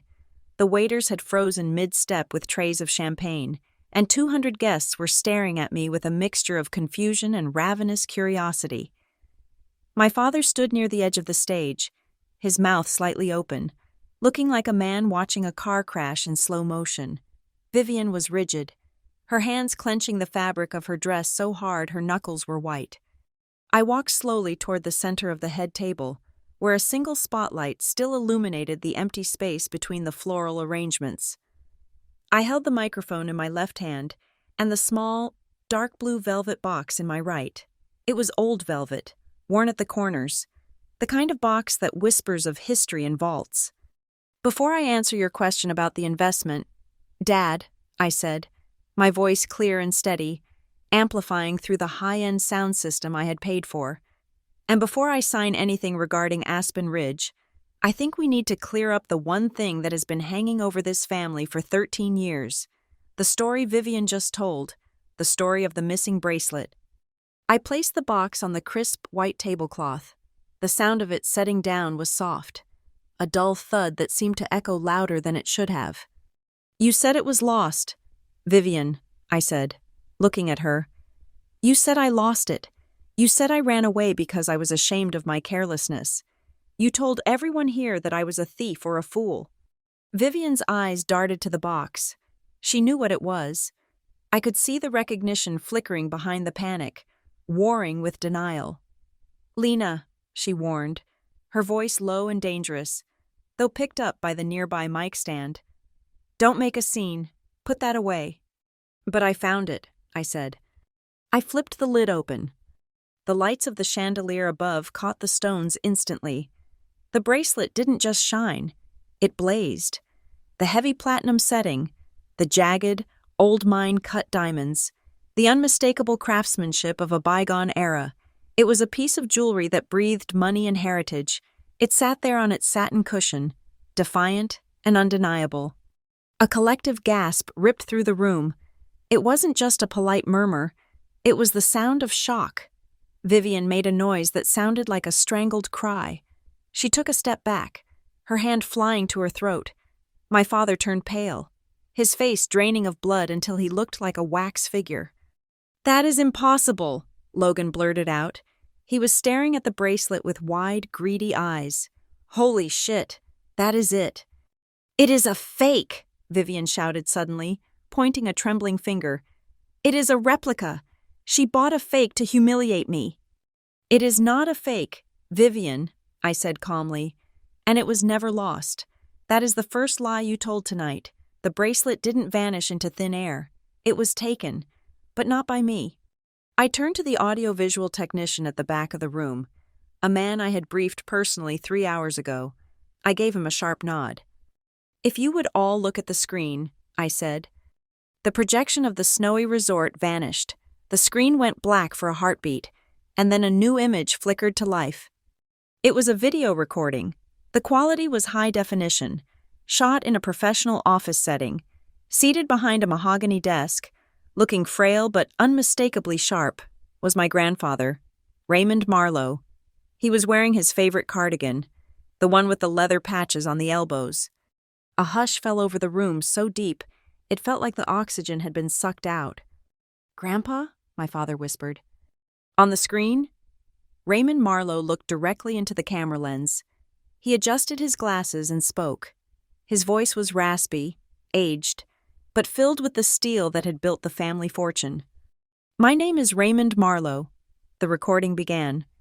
"The date is October 14th, 2023. I am recording this statement at the offices of Lawson and Hartwell to serve as a testimonial regarding the disposition of my assets."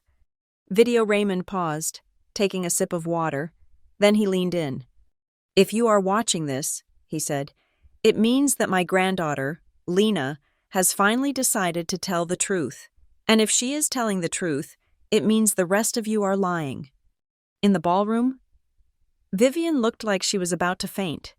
She grabbed my father's arm for support, but he was too transfixed by the image of his dead father to notice.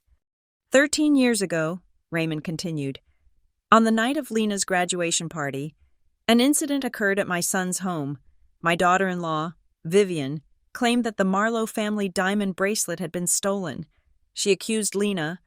I watched as she verbally abused that girl. I watched as she struck her across the face. I saw the mark on Lena's cheek, and I saw my son, Thomas, stand there and do absolutely nothing to stop it. On the screen, Raymond's face hardened. Whatever story they have told you since then is a lie. Lena did not steal the bracelet. I did. The crowd erupted into whispers. I saw people covering their mouths, pointing at the screen, then at me, then at Vivian. I took it from Vivian's vanity while she was showering, Raymond explained. I knew she was looking for an excuse to push Lena out. I knew she wanted total control, so I removed the asset. I let her blame Lena because I needed to see if Thomas would finally be a father or if he would just be a husband to a bully. He failed the test. This is absurd, Vivian hissed, looking around frantically for an exit, but the crowd was thick, blocking her path. He was senile. He didn't know what he was saying. Quiet, someone in the front row snapped. It was the banker's wife, the one who had admired Vivian's necklace earlier. She was staring at the screen, captivated. I kept the bracelet, Raymond said. I placed it in a secure trust. And here's the part that matters for the lawyers. This bracelet is not just jewelry. It is the token that unlocks the Marlowe Justice Trust. I have capitalized this trust with $8 million in securities. $8 million, my father breathed. He looked at me, his eyes wide with shock and a sudden, dawning realization of what he had lost. However, Raymond's voice boomed, there is a condition. The assets in this trust are reserved exclusively for the family member who was wrongfully accused of its theft. That means Lena, and only Lena. The video cut to a split screen, showing a document. It was a copy of an insurance claim form. Furthermore, Raymond said, his voice dripping with disdain, I am aware that 6 months after the incident, Vivian Marlowe attempted to file a claim with Lloyd's of London, stating the bracelet was stolen by a house guest. She sought a payout of $2 million. I blocked that claim personally by providing the insurer with proof that the item was safe. I have the rejection letter here. The document on the screen zoomed in. There, in black and white, was Vivian's signature on a fraudulent insurance claim. Fraud, a man at table 4 whispered loudly. That is insurance fraud. She tried to cash in on the lie, Raymond said. She beat a girl. drove her out of her home, and then tried to profit from it. Because of this, I have amended my will. Any family member found to be complicit in this fraud, or who attempts to challenge Lena's ownership of this trust, is hereby disinherited from my general estate. Vivian, Thomas, Logan, if you are watching this, you get nothing. The house you live in, the cars you drive, if they are in my name, they are gone. The video ended with a final shot of Raymond looking sad. I hope you never have to use this, Lena, he said softly. I hope they treat you right, but I know people, and I know greed. So, keep the bracelet safe. It is your shield. The screen went black. For 3 seconds, nobody moved. The weight of the revelation pressed down on the room like a physical force. $8 million. Insurance fraud. Assault. Disinheritance. It was too much to process all at once. I picked up the microphone again. My hand was steady. I felt a cold, clean clarity washing over me. So, I said, turning to face Vivian. She was trembling violently now, her face a mask of ruined makeup and terror. Let's recap. You beat me. You lied to everyone in this room for 13 years. You tried to claim $2 million for a bracelet you knew wasn't lost, just misplaced by your own negligence, or so you thought. And tonight, you tried to bully me into giving you $3 million more. I took a step toward her. You want to talk about family values now, Vivian? Or do you want to talk about the $8 million you just lost because you couldn't stop lying? It is a deep fake, Vivian shrieked. Her voice cracked, high and hysterical. It is AI. You work in computers. You made it up. Raymond never said that. Is the bracelet AI? I asked, pointing to the velvet box. Is the insurance claim with your signature on it AI? Because I have the original copies in the manager's office right now, along with my lawyer. Thomas! Vivian grabbed my father's lapels, shaking him. Do something. She is destroying us. Tell them it is fake. My father looked at her. Then he looked at the bracelet. Then he looked at me. I saw the gears turning in his head, the slow, agonizing realization that the resort money was gone, the inheritance was gone, and he was standing on the deck of a sinking ship. You filed an insurance claim? Father asked, his voice hollow. You told me you didn't. You told me you just accepted the loss. I did it for us, Vivian cried. We needed the money, Thomas. The business was failing. I was trying to help. So you admit it? I asked quickly. You admit you filed the claim? Vivian froze. She realized too late that she had just confessed in front of 200 witnesses. No, she stammered. And you? Logan? I said, pivoting to my stepbrother. He was still sitting at the table, looking like he wanted to crawl under it. You knew, didn't you? You knew about the insurance claim. That is why you needed money for your startup so desperately. You were waiting for the payout that never came. I didn't know anything, Logan yelled, his voice cracking. Leave me out of this. I just wanted to build a resort. With what money? I asked. Grandpa just confirmed you are disinherited. The general estate goes to me if there is fraud, and Vivian just admitted to fraud.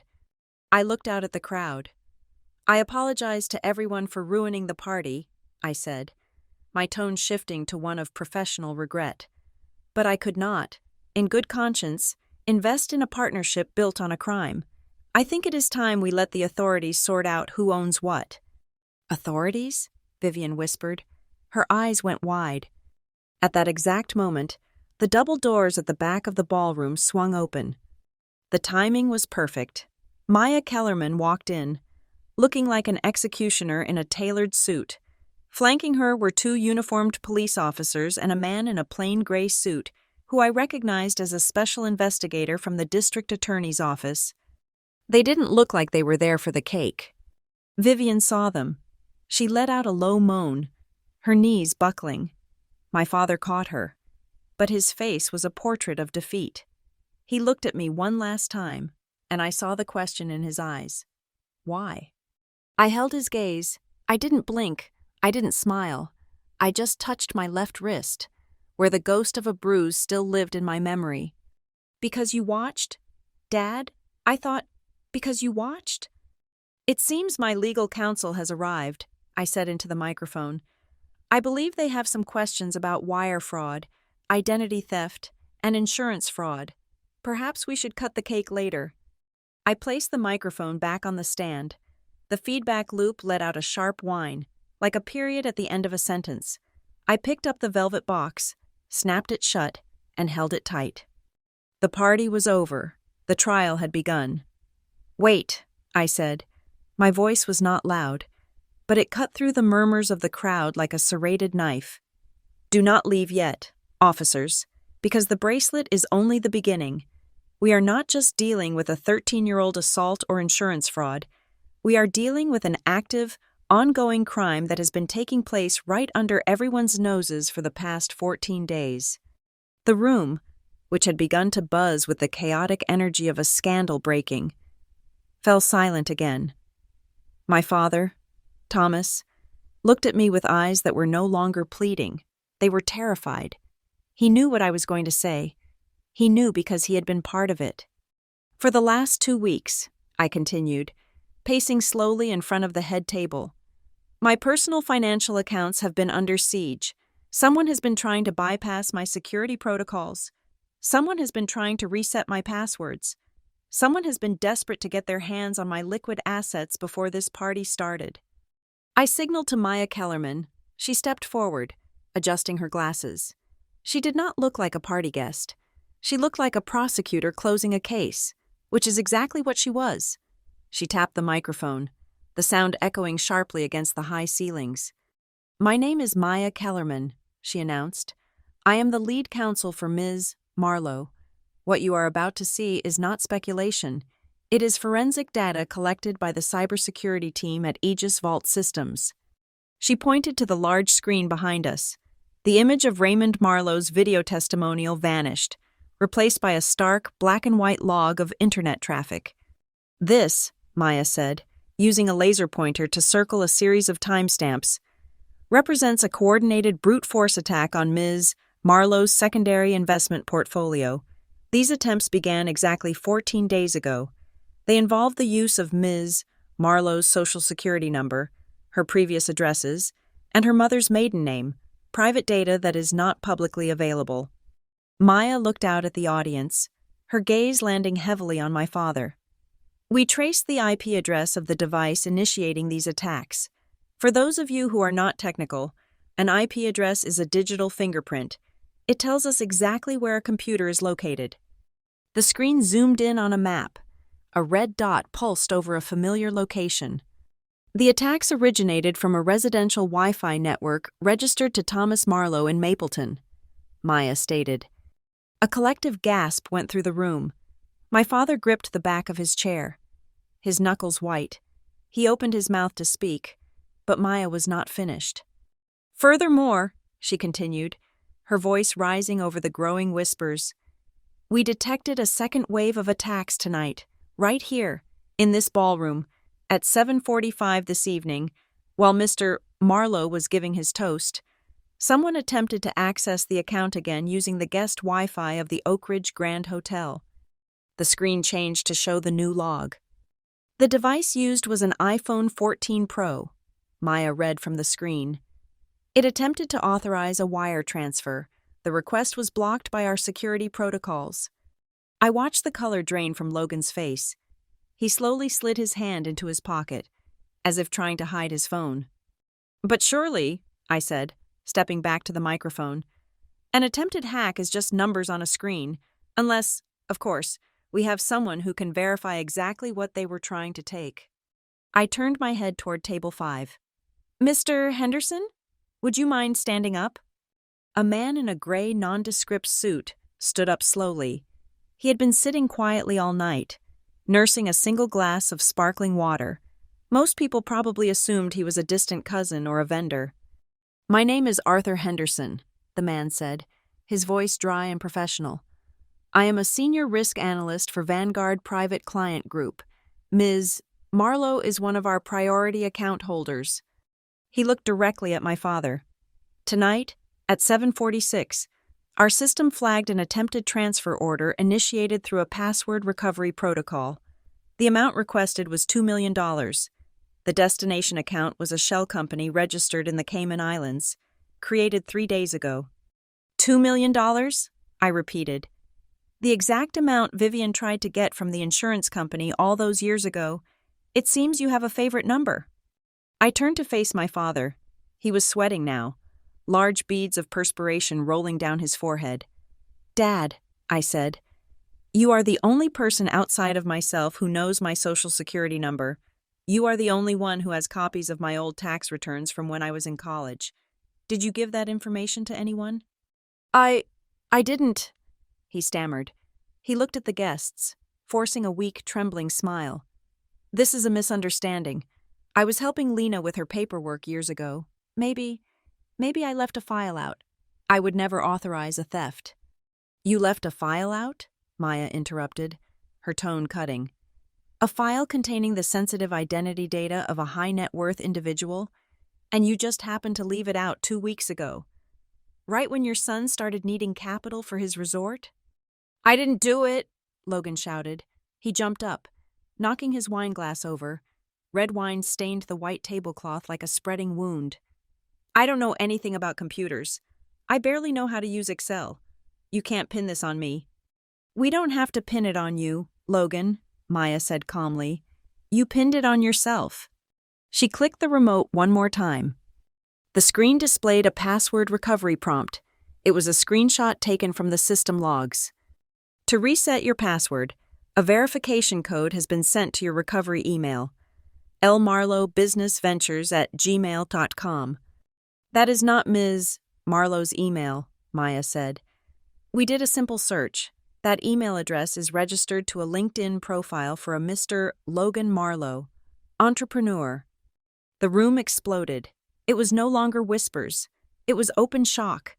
People were standing up to get a better look at the screen. Logan stood frozen, his mouth agape, staring at his own damning stupidity projected in high definition for 200 people to see. You tried to steal my identity, I said to him. You tried to become me so you could empty my accounts, and you did it while sitting right next to me, eating the dinner I paid for. I needed the money, Logan screamed, his facade crumbling instantly into the petulant child he really was. You have so much. You have millions just sitting there. You wouldn't even miss it. We were going to pay it back once the resort opened. It is theft, Logan, I said. It is wire fraud.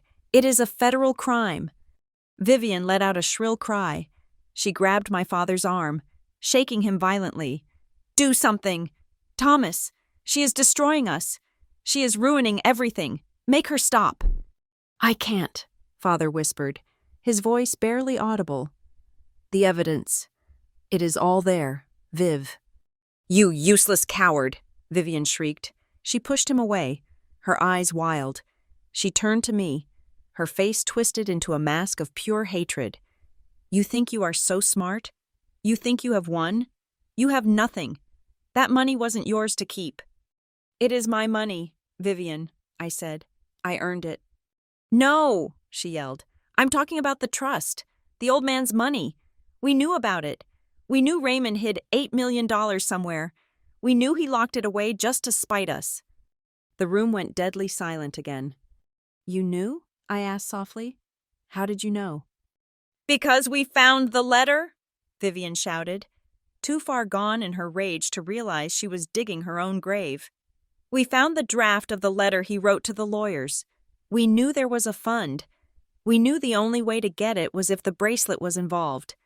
That is why we needed your money. We needed to fight the lawyers. We were doing this to get back what was rightfully ours. That $8 million belongs to the family, not to the girl who ran away. A collective gasp rippled through the crowd. Even Maya looked surprised by the sheer brazenness of the admission.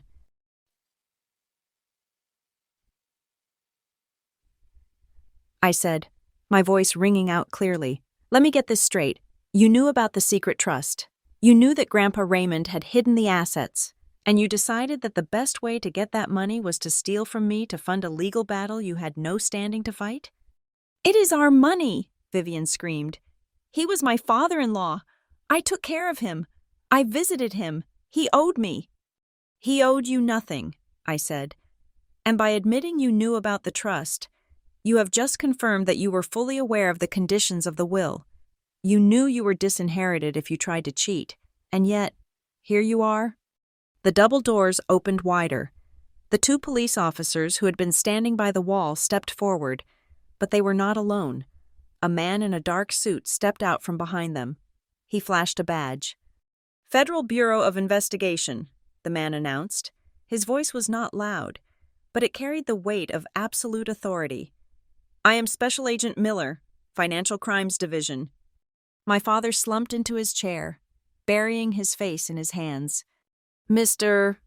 Marlowe, Mrs. Marlowe, Mr. Logan Marlowe," Agent Miller said, walking toward the head table. "We have been monitoring the suspicious activity on these accounts for 10 days. Thanks to a tip from Aegis Vault, tonight's events have provided us with the necessary probable cause to open a formal investigation into conspiracy to commit wire fraud, identity theft, and insurance fraud." "This is a mistake," Father mumbled into his hands. "It is just a family dispute, a misunderstanding. We can settle this." "Sir," Agent Miller said, stopping in front of him, "using another person's social security number to access their financial institutions is not a family dispute. It is a felony. Attempting to wire $2 million across international lines to a shell company is money laundering. This is not a civil matter anymore." Vivian looked at the agent, then at me. The fight drained out of her instantly, replaced by a stark, horrifying realization. The handcuffs hadn't come out yet, but the walls had closed in. "Lena," she whimpered. "Lena, tell them we didn't mean it. We are family." I looked at her. I looked at the woman who had slapped me, the woman who had turned my father against me, the woman who had spent 13 years treating me like a resource to be mined rather than a human being to be loved. Then I looked at my father. He finally looked up at me. His eyes were red, filled with tears. "Lena," he croaked, "please, I am your father." I walked over to him. I stood so close I could smell the stale scotch on his breath. "You are right," I said. "You are my father, and 13 years ago, you stood in a hallway and watched your wife beat me. You watched her bruise my face and twist my arm. You knew the bracelet wasn't lost. You knew she was lying. But you let her do it because it was easier than fighting her. You let her throw me out." I was trying to keep the peace," he whispered. "You didn't keep the peace," I said. "You kept your comfort. And tonight, you did the exact same thing. You knew they were trying to hack me. You gave them my tax returns. You let Logan use your internet. You watched them try to rob me. And you smiled and made a toast to my generosity." "I didn't know they would go this far," he pleaded. "You never know." "Dad," I said, "that is your problem. You choose not to know. But ignorance isn't a defense anymore. Not in this room, not with these witnesses." I turned to face the crowd, the faces of our neighbors, his business partners, the people he had spent a lifetime trying to impress. They were all looking at him with disgust. The mask had fallen. The image of the successful real estate tycoon and his perfect family lay shattered on the floor, mixed with the spilled wine and the lies. "I am not pressing charges for the bracelet," I said to the room. "That is in the past, but I am pressing charges for the theft, for the hacking, for the betrayal." I looked back at my father. "Today, I am not the daughter you can silence," I said. "I am the victim who kept the receipts, and I am done paying your bills." I nodded to Agent Miller. "Do what you have to do." The agent motioned for his officers. "Thomas Marlowe, Vivian Marlowe, Logan Marlowe, I need you to step outside with us to answer some questions." "No!" Vivian screamed as an officer took her arm. "No, I have a reputation. You can't do this here." "You did this here, ma'am," the officer said flatly. As they were led out of the ballroom, the guests parted like the Red Sea. Cameras flashed. People whispered. My father walked with his head down, unable to look anyone in the eye. Logan was crying. Vivian was still shouting threats that made no sense. I stood alone at the head table, under the spotlight.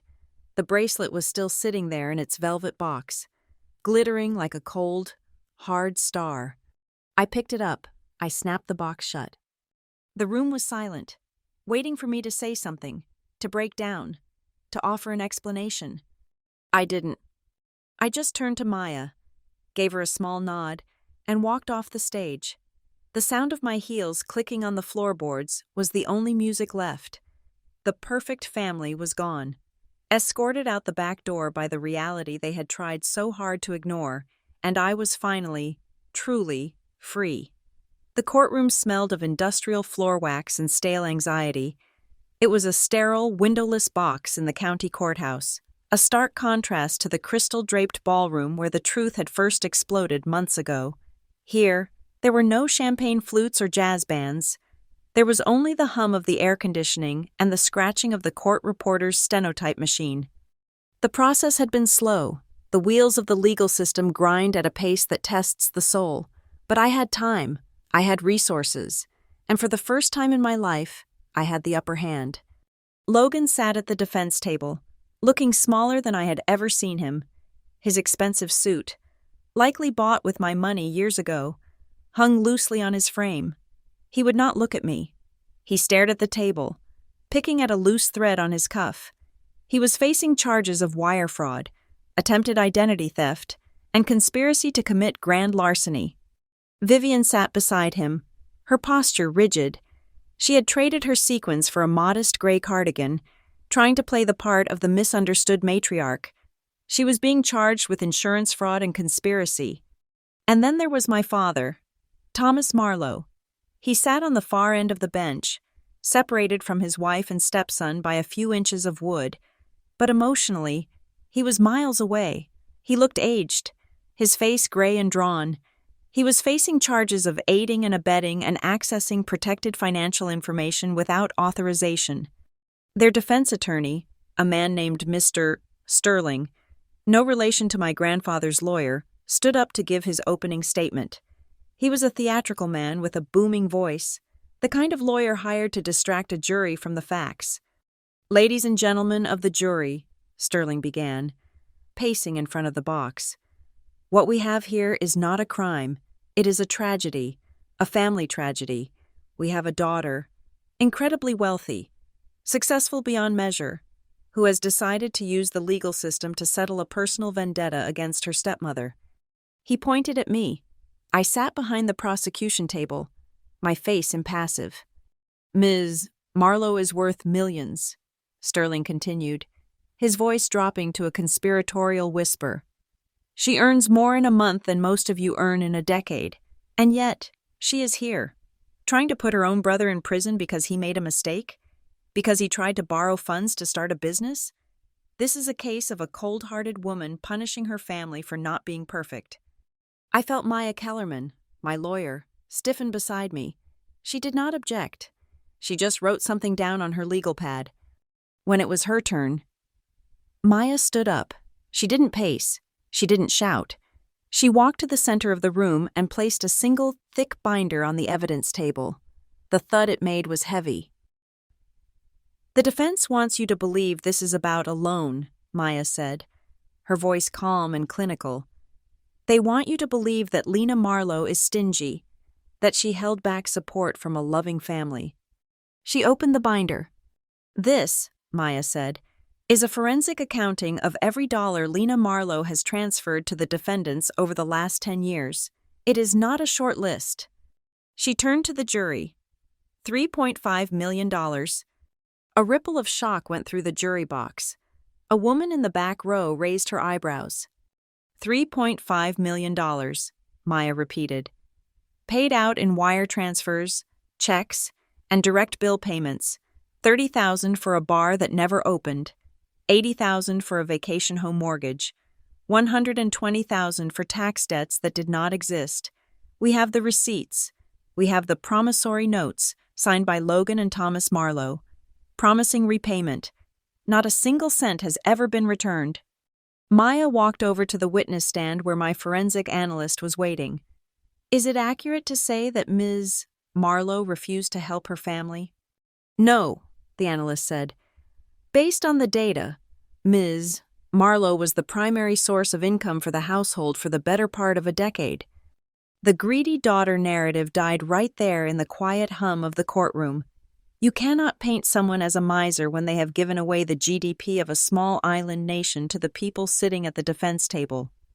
But the money was just the context. The crime was the hacking. The prosecution brought up the technical evidence. We displayed the logs again, the same ones we had shown at the party, but verified now by FBI forensics. We showed the IP addresses. We showed the device IDs. Then came the smoking gun. We obtained a warrant for Mr. Logan Marlowe's email communications, the prosecutor announced. I would like to enter Exhibit C into evidence. On the screen, an email chain appeared. It was dated 2 days before the anniversary party. It was from Logan to a friend from college who worked in finance. Subject: almost there. Bro, I am telling you, the resort is happening. I found a back door into the Ice Queen's portfolio. Dad left her old tax returns in the den. I have her social. I just need to reset the password and I can wire the liquidity we need. She has so much sitting in there she won't even notice a couple of million missing until we have already doubled it. The cow is finally ready to be milked. The cow. I stared at the screen. I had read the email before the trial, but seeing it projected there, hearing the prosecutor read it aloud, felt like a physical blow. To Logan, I wasn't a sister. I wasn't even a person. I was livestock. I was an animal to be used until I was dry. Logan sank lower in his chair, covering his face with his hand. The jury looked at him with undisguised disgust. The defense attorney rubbed his temples, knowing that misunderstanding was no longer a viable strategy. Then we moved to Vivian. Vivian's charges were trickier. Insurance fraud is a specific crime, and the statute of limitations is long, but proving intent is hard, unless, of course, you have a dead man testifying from the grave. Lawson and Hartwell had provided the original video of my grandfather. The jury watched in silence as Raymond Marlowe recounted the night of the graduation party. They listened as he explained how he took the bracelet to protect it. Then the prosecutor put Vivian on the stand. She walked up confidently, smoothing her gray cardigan. She had convinced herself that she could charm her way out of this. She swore on the Bible, her chin held high. Mrs. Marlowe, the prosecutor asked, did you file an insurance claim for the diamond bracelet 13 years ago? I might have filed an inquiry, Vivian said, batting her eyelashes. I was distraught. It was a valuable family heirloom. I just wanted to know our options. We have a document here, the prosecutor said, holding up a piece of paper. It is a formal claim for loss, signed by you, demanding $2 million. Do you recognize this signature? Vivian looked at the paper. Well, yes, but I honestly thought it was stolen. I didn't know Raymond had it. It was an honest mistake. An honest mistake, the prosecutor repeated. And the assault? Your father-in-law claimed you struck Lina Marlowe. You claimed in your deposition that it was, and I quote, a motherly tap on the cheek to calm a hysterical child. That is correct, Vivian said, gaining confidence. Lina was screaming. She was out of control. I just tried to snap her out of it. I would never hurt her. I loved her. You loved her, the prosecutor said flatly. Miss Kellerman, if you please. Maya stood up and approached the bench. Your Honor, we would like to submit a sealed medical record from the University Health Center, dated 2 days after the incident in question. Vivian frowned. She hadn't known about this. Objection, Sterling shouted. Relevance? It goes to the character of the defendant and the credibility of her testimony regarding the honest mistake, the judge ruled. Aloud. Maya handed the file to the jury foreman. This is a medical report for Lina Marlowe, age 22. Patient presented with severe bruising on the left cheekbone and distinct finger-shaped contusions on the left wrist. The attending physician noted that the wrist injuries were consistent with a crushing grip, likely defensive or restraining in nature. The bruising on the face was consistent with blunt force trauma, not a tap. I looked at Vivian. Her mask slipped. For a second, The gray cardigan and the modest demeanor vanished, and I saw the predator underneath.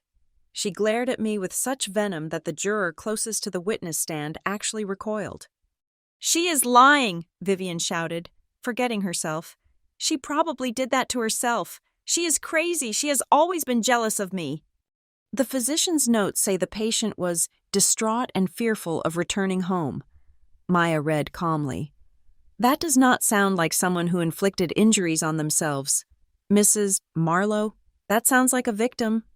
Vivian sputtered, but the damage was done. The medical report anchored the grandfather's video in hard, physical reality. It wasn't just a story anymore. It was documented pain. Finally, it was my father's turn. Thomas Marlowe took the stand. He looked like a ghost. He spoke in a voice so quiet the judge had to ask him to speak up 3 times. He tried to thread the needle.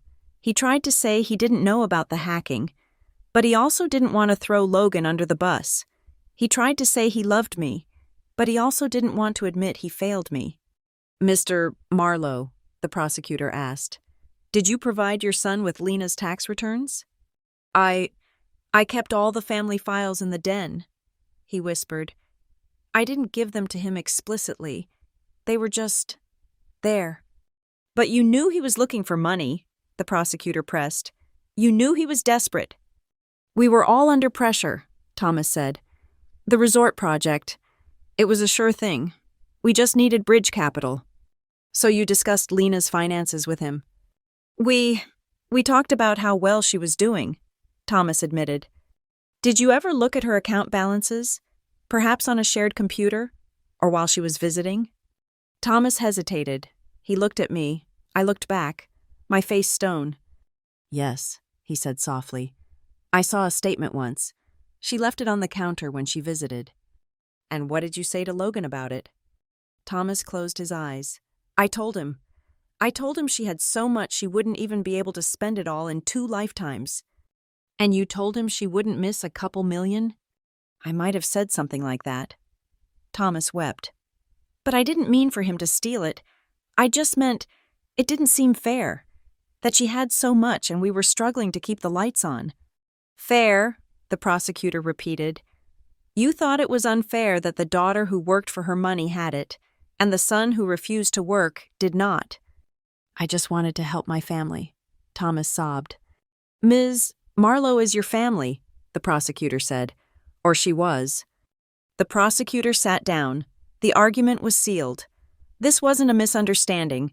It was a long-term, systematic dehumanization of a family member for financial gain. They didn't see me as a person. They saw me as a resource they were entitled to harvest. On the final day of the trial, I was asked to give a victim impact statement. I walked to the podium. I didn't write anything down. I didn't need to. The courtroom was silent. Vivian was staring at the wall. Logan was looking at his shoes. My father was looking at me, tears streaming down his face. 13 years ago, I began, my voice steady. I sat on the edge of a bed in a guest room and touched a bruise on my face. I was 22 years old. I had just been beaten by my stepmother while my father stood 5 feet away and watched. I paused. I thought, in that moment, that the worst part was the pain. I was wrong. The worst part was the silence. The worst part was realizing that the people who were supposed to protect me were actually the ones I needed protection from. I gripped the sides of the podium. For 13 years, I tried to buy my way back into their love. I spent $3.5 million trying to prove I was a good daughter. I thought if I gave enough, they would finally see me. But they never saw me. They only saw the numbers in my bank account. They saw a cow to be milked. I looked directly at Logan. "You didn't hack a stranger. Logan, you hacked the sister who paid for your car repairs. You hacked the sister who paid your rent." I looked at Vivian. "You didn't just hit me. You tried to steal my name. You tried to turn my trauma into an insurance payout." I looked at my father. "And you? You told them I wouldn't miss the money. You were right about one thing. Dad, I wouldn't have missed the money, but I missed having a father. And now, I don't have either, because you sold me for a resort that didn't exist." I turned to the judge. They didn't just try to steal my assets, Your Honor. They stole my history. They tried to rewrite my life to make themselves the heroes. I am asking the court to give me my story back. I am asking for the truth to be the final word. I stepped down. I didn't cry. I felt light. Lighter than I had felt in decades. The jury deliberated for 4 hours. It was quick. The paper trail was too long. The emails too damning. The video of the grandfather too powerful. The verdict was read on a rainy Tuesday afternoon. Logan Marlowe, guilty on all counts of wire fraud and identity theft, sentenced to 4 years in federal prison. Vivian Marlowe, guilty of insurance fraud and conspiracy, sentenced to 5 years probation, 2 years of house arrest, and ordered to pay restitution for the legal fees and the fraudulent claims. The judge noted her age and lack of prior convictions as the only reason she wasn't going to a cell, but her reputation was destroyed.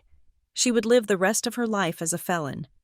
Thomas Marlowe, guilty of aiding and abetting, sentenced to 3 years probation and a suspended sentence. He was ordered to repay the $3.5 million he had borrowed over the years. With a lien placed on every asset he owned, he would likely lose the house. He would lose everything. As the bailiff led Logan away in handcuffs, he looked at me one last time. He looked like a child who had been caught with his hand in the cookie jar, terrified and small. Vivian was sobbing, clinging to her lawyer. My father stood alone. He looked across the aisle at me. He mouthed the word, sorry. I didn't mouth anything back. I just picked up my purse and walked out of the courtroom. The sky outside was gray, but the air tasted clean. It was over. The legal battle was finished. The accounts were secured. The bracelet was in a vault where it belonged. But the story wasn't quite done. There was one last piece of business, one final message from the grave that had been waiting for the dust to settle.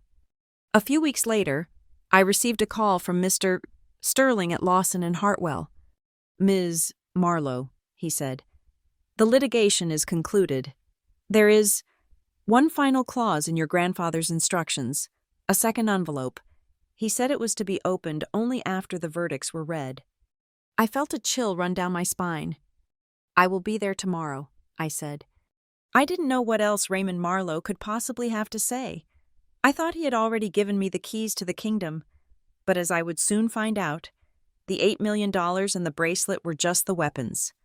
The final letter was the peace. 2 weeks after the gavel fell and the sentences were handed down, the silence in my life was absolute. The phone calls from my father had stopped, mostly because I had changed my number. The frantic emails from Logan's friends asking for bail money had been filtered into a junk folder. Vivian was under house arrest, presumably sitting in the living room of the villa she no longer owned, staring at the walls. I thought it was over. I thought the ledger was balanced. Then, Mr. Sterling called me back to the offices of Lawson and Hartwell. "There is one last administrative matter," he had said, his voice professional but laced with a strange gravity, "a secondary codicil to your grandfather's will. It was sealed with a conditional trigger. The instructions state it could only be unsealed after, and I quote, 'All legal disputes regarding the Justice Trust and the bracelet have been resolved by a court of law.'" I walked into the conference room on a Tuesday afternoon. It was just me, Maya Kellerman, Mr. Sterling, and a junior partner. On the mahogany table sat a small, vintage reel-to-reel tape player, looking out of place amidst the sleek laptops and legal pads. Mr. Marlowe was a man of specific theatrical tastes, Sterling said, noting my look. He recorded this 3 days before his second stroke. He insisted you hear it in this exact format. I sat down. "Play it." Sterling pressed a button. The tape hissed for a moment, the sound of magnetic ribbons spinning against the heads. Then, my grandfather's voice filled the room. It wasn't the strong, projecting voice from the video we had shown in the ballroom. It was quieter, more intimate. It sounded like he was sitting right across the table from me, whispering over a cup of coffee. "Hello, Lena," the voice said. I closed my eyes. "If you are listening to this," Raymond Marlowe continued, "then you did it. You stood up. You fought back. You dragged the truth into the light, no matter how much it hurt, and because you did that, the final lock has been turned. There was a pause on the tape, the sound of him shifting in his chair. I knew for a long time that Vivian loved money more than she loved this family, he said, and I knew your father was too weak to stop her. I watched them, Lena. I watched them treat you like an outsider in your own home, but that night, the night of the bracelet, that was the breaking point. I gripped the edge of the table. When I came downstairs after seeing her strike you, Raymond said, his voice hardening, I didn't just go to bed. I called my lawyer. I drafted a new will that very night. I created a structure, a test, if you want to call it that, a test of character that would span decades. I created 2 futures for this family, he explained. In the first future, if you remained silent, if you let them bully you, if you continued to pay their bills and keep the peace to avoid conflict, then the estate would have been divided equally. You would have received a token amount, and they would have received the bulk of my assets. Why? Because if you could not protect yourself, you certainly could not protect my legacy. They would have drained you dry either way, but at least the company would have died with them. I felt a chill run down my spine. He had been prepared to let them win if I hadn't found my backbone. But, the voice said, and I could hear a smile in it now, if you fought, if you proved that you were wrongfully accused, if you used the law to defend your dignity, then a second clause would activate. Sterling pushed a document across the table toward me.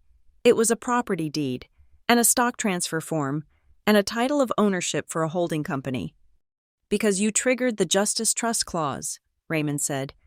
You are now the sole beneficiary of the entire Marlowe estate, not just the $8 million, everything, the real estate firm, the commercial holdings, the bond portfolio, and the land the villa sits on.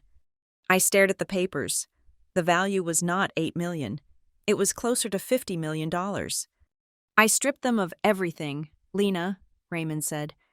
The moment that judge ruled in your favor, their shares in the company reverted to you.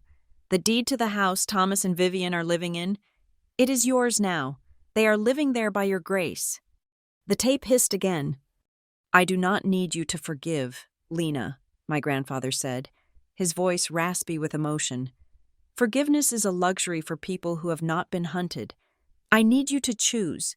You can become the keeper of the flame for a rotting family, keeping them warm while they consume you, or you can become the one who extinguishes that fire so that no one else gets burned again. The choice is yours, he whispered. It always was. The tape clicked off. The silence in the room was heavy. Maya looked at me, her eyes wide. Lena, she said softly, you own it all. You own the roof over their heads. I sat there for a long time, processing the magnitude of his game. He hadn't just left me money. He had left me a weapon and the discretion to use it. He had put my father's fate entirely in my hands. Sterling cleared his throat. There is one more thing, he said. A letter. From your father. It was delivered to us this morning by his public defender. He handed me a white envelope. The handwriting was shaky. The ink smeared in places as if the writer had been sweating or crying. I opened it. Dearest Lena, I do not know what is going to happen to us. The lawyers say I might lose the house to pay back the restitution. Vivian is falling apart. Logan is... well, you know where Logan is. I am writing this to beg you, not for money, but for mercy. I did not know it would go this far. I swear to you, Lena, I did not know they were hacking you. I just wanted us to be successful. I wanted to leave something behind. Please, Lena, we are family. Despite everything, we are blood. Use the inheritance to help us. Just make sure we have a place to live. Don't let your father end up on the street. I am an old man. I made mistakes, but I loved you in my own way. Dad, I read the letter twice. I loved you in my own way. I thought about that love. I thought about the night I stood in the guest room, 22 years old, holding my cheek while he looked at the floor. I thought about the $30,000 for the bar, the $80,000 for the lake house, the $120,000 for the tax debt. I thought about the way he smiled at the anniversary party when he asked me for $3 million, knowing his wife had just tried to slap me again. His love was a transaction. His love was conditional on my silence. I looked up at Sterling. Does the estate include the old stone villa? The one Grandpa lived in before he moved to the retirement home? Yes, Sterling said. It has been vacant since he passed. It is fully owned by you now. And the house my father and Vivian are currently living in? Also yours, Sterling said. The lien for the restitution transferred the title to the estate to cover the debt they owe you. I took a deep breath. I will not kick them out of the house they are living in, I said. Maya looked surprised. Lena, after everything? I am not going to evict them, I repeated. They can stay there. They can live in the house, but I am not giving them a dime. They can figure out how to pay the utilities. They can figure out how to buy groceries. I will not be their ATM anymore. They will live in a house they do not own, dependent on the charity of the daughter they abused, knowing that at any moment I could change my mind. And the rest? Sterling asked. The $50 million? The company? Liquidate the company, I said. Sell the assets. And the proceeds? I want to establish a foundation, I said, the idea forming clearly in my mind. I want to turn Grandpa's old stone villa into a sanctuary, a transitional housing facility for women who have suffered financial abuse and domestic violence. Women who have been trapped because they didn't have the money to leave. I looked at the bracelet box sitting on the table. Call it the Raymond Marlowe Center, I said, and use the $8 million from the Justice Trust as the initial endowment. Maya smiled. It was a genuine, fierce smile. That is poetic justice, Lena. It is not justice, I said. It is insurance, so that the next time a girl gets slapped over a bracelet, she has somewhere to go. I signed the papers. It took an hour. I signed away the burden of my anger and converted it into something that could actually build a future. When we were finished, I picked up the velvet box containing the bracelet. What will you do with that? Sterling asked. It is quite valuable. I am keeping it, I said, but I am not wearing it. I walked out of the office and into the late afternoon sun. The air was crisp. The city of Seattle moved around me, indifferent to the drama that had consumed half my life. I took my phone out of my pocket. I went to my contacts. I found the entry for Dad. I pressed block. I found the entry for Vivian. I pressed block. I put the phone away. I hailed a cab. As I climbed in, I glanced down at my left wrist. For 13 years, whenever I looked at it, I saw the phantom bruises. I saw the marks of Vivian's fingers. I felt the ache of the bone. But today, the skin was just skin. It was smooth. It was strong. I opened the velvet box one last time. The diamonds winked at me in the sunlight. They were cold, hard, and indifferent. Grandpa was right. There are blows that leave bruises, and there are blows that leave wills. Vivian had struck me with her hand. Grandpa had struck them with a legacy. And me? I had struck the final blow by refusing to play their game anymore. I snapped the box shut and told the driver to take me to the airport. I had a company to run. I had a foundation to build. And for the first time in a very long time, I had a story that was entirely, undeniably mine. Thank you so much for listening to this story. I would love to know where you are tuning in from. So please drop a comment below and share your thoughts on Lena's decision. If you enjoyed this tale of justice and resilience, please subscribe to the channel Lila Revenge Stories, like this video, and hit that hype button to help this story be heard by even more people.